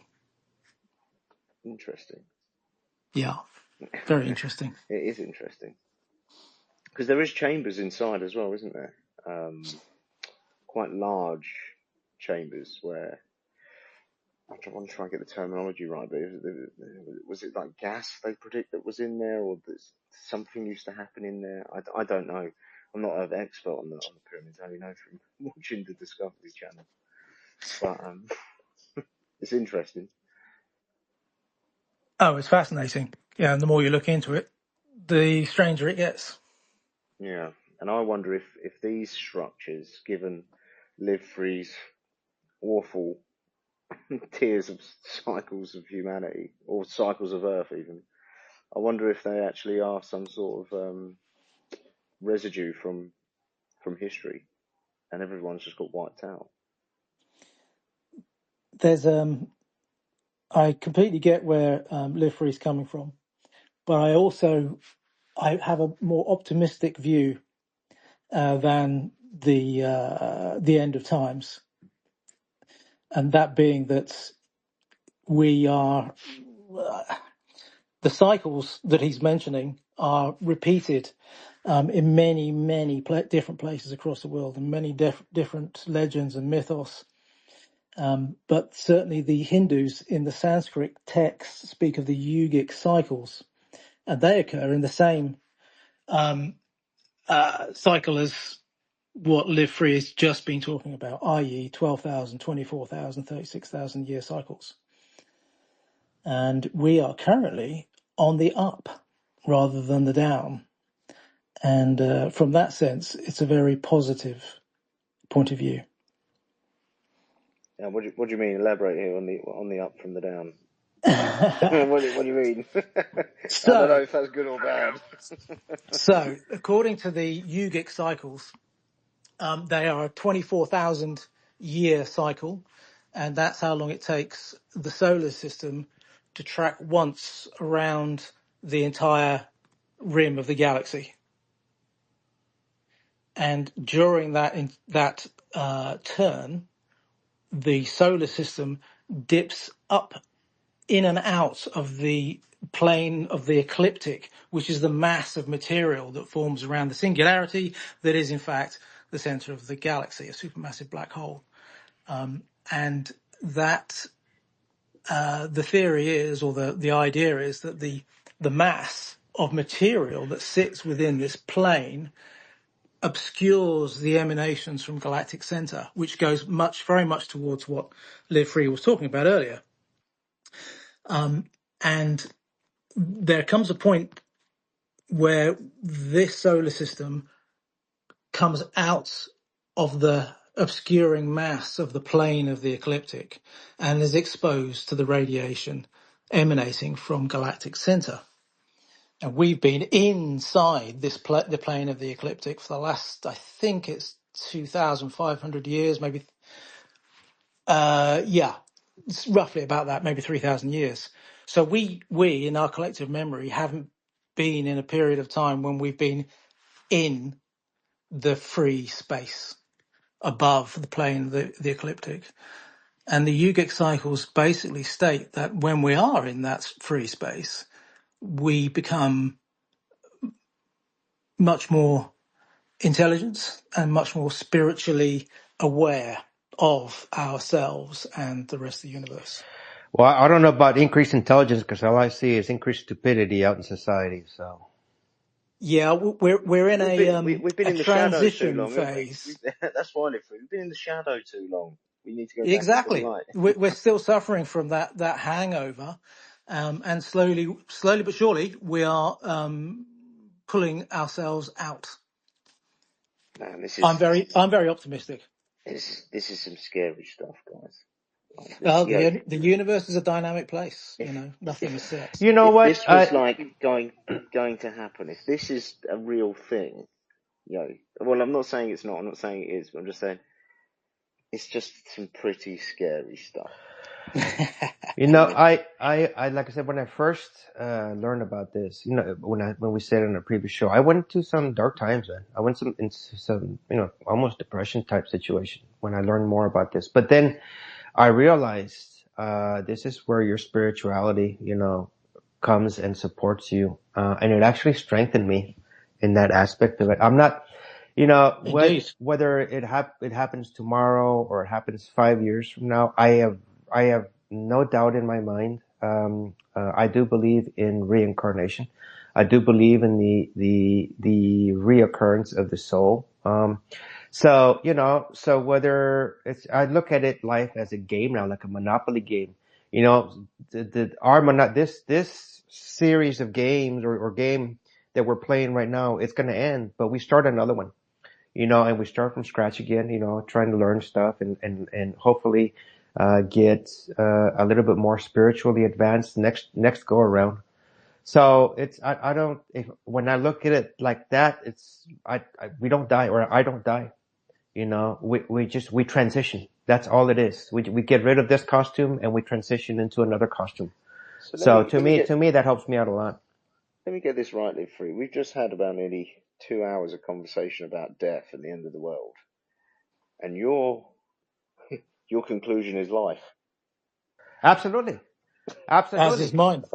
It's, it's kind of like, if you're on a roller coaster ride and the roller coaster ride is a 9-minute long ride, that the ride, and you're 8 minutes in already and the ride's going to end in 1 minute, because it happens to everybody. You don't jump off the roller coaster ride at 8-minute mark. You go it all the way. You take it as much as you can, and then you start another roller coaster ride right afterwards. That's all it is. We're just on rides right now. We have ups and downs. We have victories and we have defeats. We have good times. We have bad times in these rides, and that's what we're experiencing right now. But whenever we feel like shit because the crypto market, dumps, it's just one of these bad parts of the ride, Woo! I love how we, The crypto I love how market. we tied the crypto market to the end Yeah, of I Well, the love that. we are a world. crypto company, so we got to bring that in. That's true. Yes, that's true. Well, I can tell you now, whenever I'm in a shit scenario sandwich, oh, sorry, I shouldn't swear because it goes on YouTube. Whenever I'm in a situation, I have to problem solve to get out of it. I don't look at the end of the 9-minute roller coaster. I'm going through every 10 seconds. How do I avoid this one? How do I avoid that one? But this stuff, this stuff, especially the last one, is, for people listening who've got families and kids, it's some scary stuff. Yeah, Well, because let me leave you. Let me leave you with this one. Um, quantum field theory, and we're right at the very, very edge of what the materialist reductionist paradigm is able to encompass. Quantum field theory is now considering that the universe, in fact, existence itself, is not based on the material, the grit, the atoms, the molecules, but is in fact based on consciousness, because the observer effect has a direct impact on those experimentations, and they spend an awful lot of money trying to shield these brand new fandangly instruments from our conscious You're, observation. yeah, you're talking like the slit experiment, where if you don't look through the slit, you have a certain pattern created on the backdrop. But whenever you do look at the slit, your actual consciousness causes that pattern to change. Yeah, and it's gone way beyond that now. So the idea that the movement is basically that we are shifting away from a materialist viewpoint into a consciousness first ontology, I've where just got, consciousness is primary, not material. I've just got to nudge one of my colleagues. Mike, do you understand a bloody word they're saying here, mate? You know what? Yes, I do. Oh I'm my God, am I actually, the I'm, only I'm one? actually coming in with some. If I'm actually coming in with some Brilliant. pyramid stuff, because so basically, what you were just saying, Wayteller, about consciousness. Hmm. So it ties in with the pyramids. So the Horus, the Eye of Horus. Yep. So apparently, when that symbol is overlaid on the human brain, its components align with the pineal gland, the Yep. thalamus, the hypothalamus, and the brain stem. So Indeed. it's I think it's kind of going towards the era of enlightenment and having a higher consciousness. They had like back then they had a higher consciousness than we have today.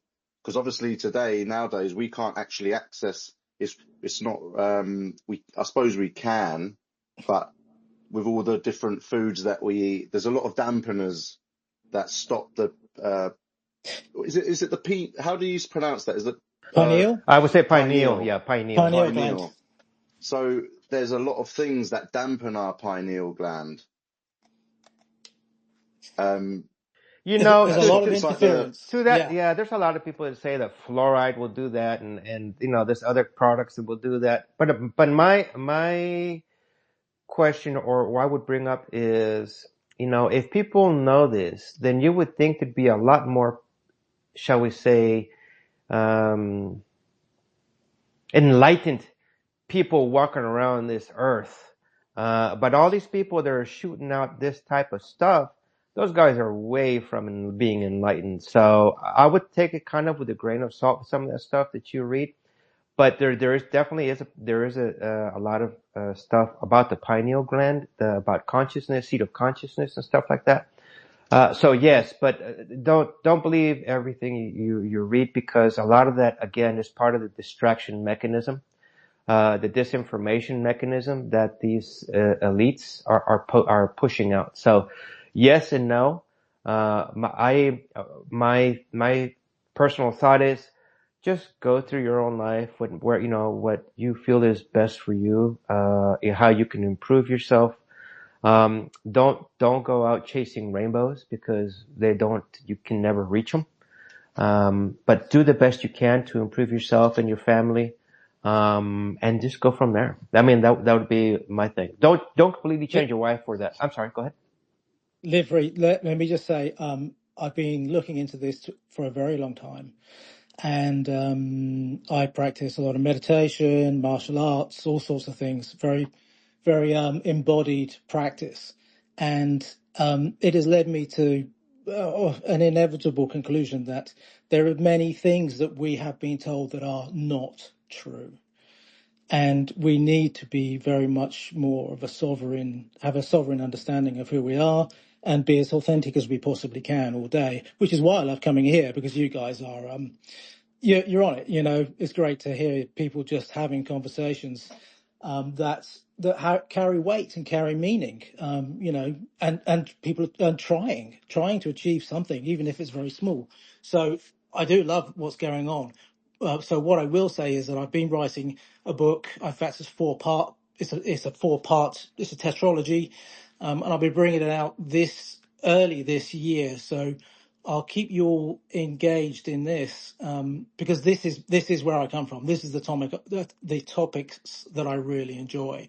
So maybe we can have a conversation once you've read the books, and reinvestigate this whole idea of where we're going, and how we can achieve what we want to do in an enlightened manner.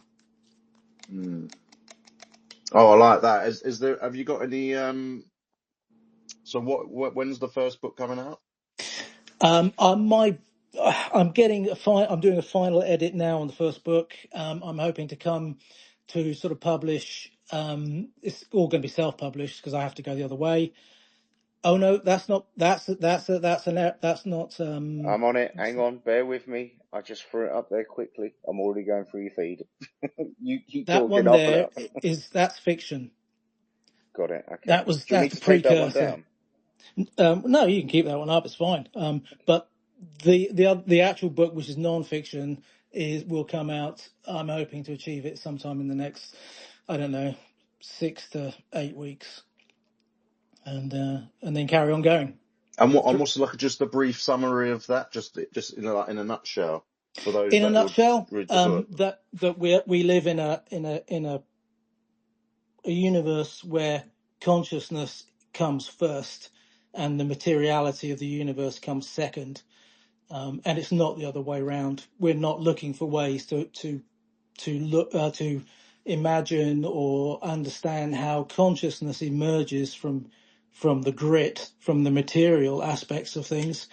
It already does, and the material aspects are a kind of a filter, where we start to interact with each other so that we can come to better understand what the universe is actually about. Does that sort of tie in with like everybody is sort of living within their own reality, kind of? Yeah, to a certain extent, although my personal view is we don't live in an illusion. It's all very real, but it's also, we can have an impact upon that. We have agency, basically. We can start to influence our individual lives and indeed each other's. And if we choose to do it in a positive fashion, then perhaps we'll move forward in a positive manner. That sounds really cool. Mr. Teller, have you so I've been over the past year. I've probably watched a bit more of Elon Musk than I normally would. Some of the stuff he's doing, I find some of what he does quite fascinating. But I heard him once say on a interview, he was asked a question, and he said, I can't remember the exact words he said, but it was something along the lines of what's beyond the simulation. And I've heard him on another conversation where he says that he thinks there's a chance that we're actually living in a simulation. Have you heard him come across that? And what's your thoughts on it? I've heard him talk about that. I also came across that idea as as a concept by a guy called Ramsey Jukes, and he wrote a book called Words Made Flesh. I think that was in the late 1980s. He also writes under another name called Abramelin the Mage. I believe that was a pseudonym, but I'm not entirely sure. It gets a bit murky around there. But the idea that we live in a simulation, he presented that as practically a given, that the chances of us not living in a simulation was zero.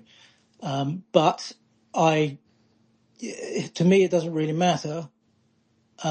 It's just, that's just some more of a semantic attitude or posture. I was exactly gonna say, it's like, it all depends on what you feel a simulation is. Cause I mean, a Exactly. simulation could be a dream or it could be an illusion.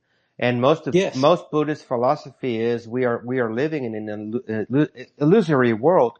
And if Yes. you think about that, we are spirit first and then physical second. That's exactly Yes. where that is. Because like I said, we die and then we come back. So our illusion, our life is a simulation or a dream of that particular game that we live. That one lifespan that we live is technically our simulation, our dream, our illusion. Yep. I have had moments when sometimes when I'm traveling the world or I'm in mountains or cities or anywhere. Wherever I usually travel, I always look at something. Like, let's just say, for example, I'm walking down the street and I'll see a statue, and around that statue will be a series of blocks. I'll look at a block and I'll go, where did that come from? Like, if you could go back in history, where did that come from? Yeah, where does it come? Where everything around us kind of, where does it come from? How did it start? And it baffles my mind. I can't figure it out. It's like a brain block. Whereas like I just don't have an answer to I look at a stone on the floor and I go back in history. How far back could I go with this stone, and where did it actually come from?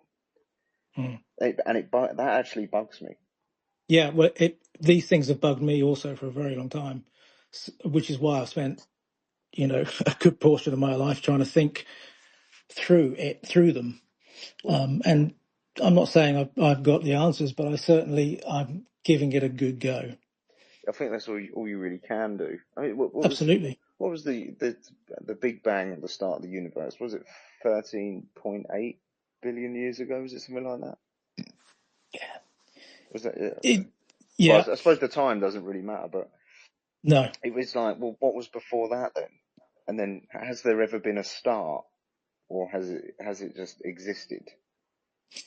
I think the consciousness first, or the consciousness's primary view, kind of resolves that issue, because it's just consciousness, and it's just looking for more ways to experience itself through an infinite universe, or a universe that grows or becomes more infinite as duration happens, as experience happens. Well, but you have to also think into the point or the fact that, consciousness, what is consciousness, is in essence is just energy. And then from energy, matter is created. So that means nothing was ever created or destroyed from what already exists. It's just transformed. So whether our universe existed before or not, it had to have existed, maybe in a different form, and it was just transitioned into this current universe, because you can't create or destroy that which is, shall we say, undestroyable. So it just is. And this is one of those kinds of questions that you can kind of think into it, but you will never know the full answer. You know what? You say that, Live Free, but I do feel I'm not sure if any of you have come across mycology. The study of mushrooms? And yeah, the study of mushrooms. So basically, he found a route to get there, didn't he?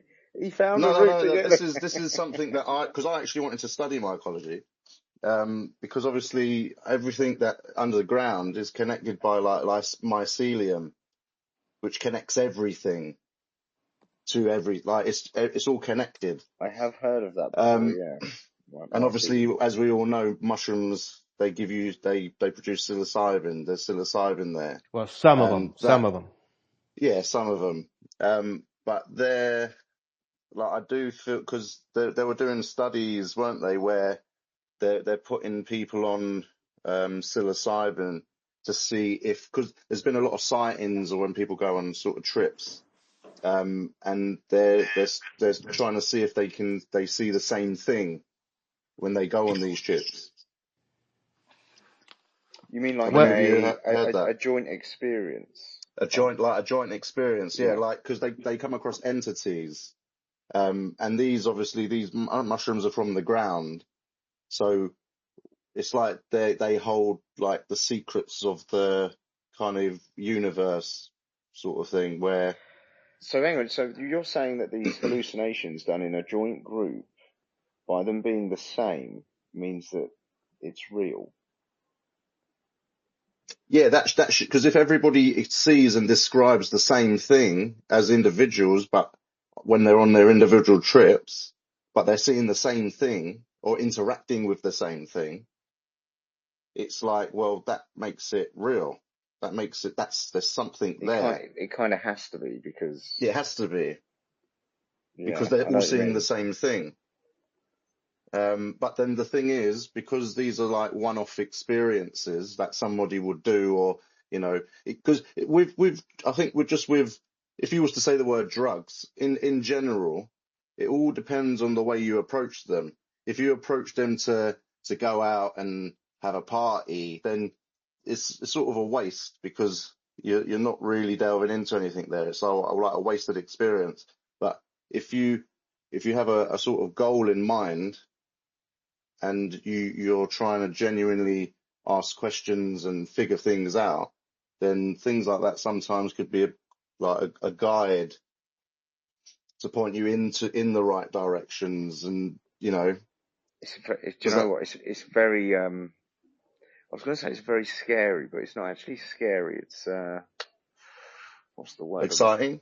You could say exciting, yeah. But bugger me, it is interesting. Guys, I'll tell you what it is. It's scarily interesting. That's what it is. I was going to say, it's like the Super Bowl's going to get started maybe in about 15 minutes. Maybe we should start rounding off the show, because this kind of conversation, because we're jumping into mushrooms and stuff, that's going to kick off a lot more questions. We should do a show when we're near Mr. Wayteller's book, because his book is a non-fiction. Is that correct? Yeah, non-fiction, 4-part. Yeah, it'd be good to lean. I'm guessing it has similarities with what we're talking about here. It absolutely does. Yeah, for sure. Yeah. Oh, the mute button was going on and off then. Would you be up for doing a whole show on it, where we'll just have a conversation about it? Oh, hell yeah. I'm well up for that. This is where I'm intending to spend most of my time this next year. Indeed, probably for the rest of my life, making this move forward. What as in with the book and all the. Yeah. Wow. Okay. I'm probably going to need a bottle of wine after this call just to evaluate everything that we've gone over before going back into the deep end. But no, that'd be great. Yeah. Yeah. I'd love to, man. Yeah, of course. Yeah. Yeah. We'll be in touch. I'll set something up when the time's right for you, and we'll shake hands and we'll have a conversation about your book and all this Cool. great stuff. I'll drop you a line. Excellent. Right, Live Free, I can see you wanna shoot because of the Super Bowl. Is there an AI stepping in tonight, or is she?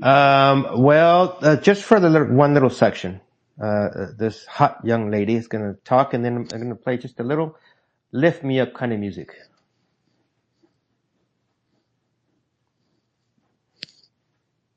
Y'all ready? Oh, you'll like this, Mr. Teller. You'll like this bit. Well, not the next bit, but after that. All right, this show was sponsored by FusionXIO.com, a premier permissionless NFT platform where you can mint and sell your NFTs in any of the over 64,975 issued coins on the XRPL. Happens to be that the XRPL added less than 1/3 of the new tokens this past weekend as compared to the week prior, probably because the market sucked big time. But FusionXIO now has the capabilities to see and manipulate the 3D dynamic NFTs and is now offering permissionless minting of your awesome 3D dynamic NFTs with the all-new all-currency minting on the XRPL. Next on the development plate is viewing your 3D NFTs, which are the GLB and the FBX files in augmented reality. Soon you will have the ability to get the future YEM Part 1 and 2 rewards. The current YEM Infinity reward has not gone out yet, so it should be in your wallets later today. Remember, to be able to unlock the yield earning mechanism, you will need to own at least one XIO, and the amount of YEM Infinity reward depends on the amount of XDX you own.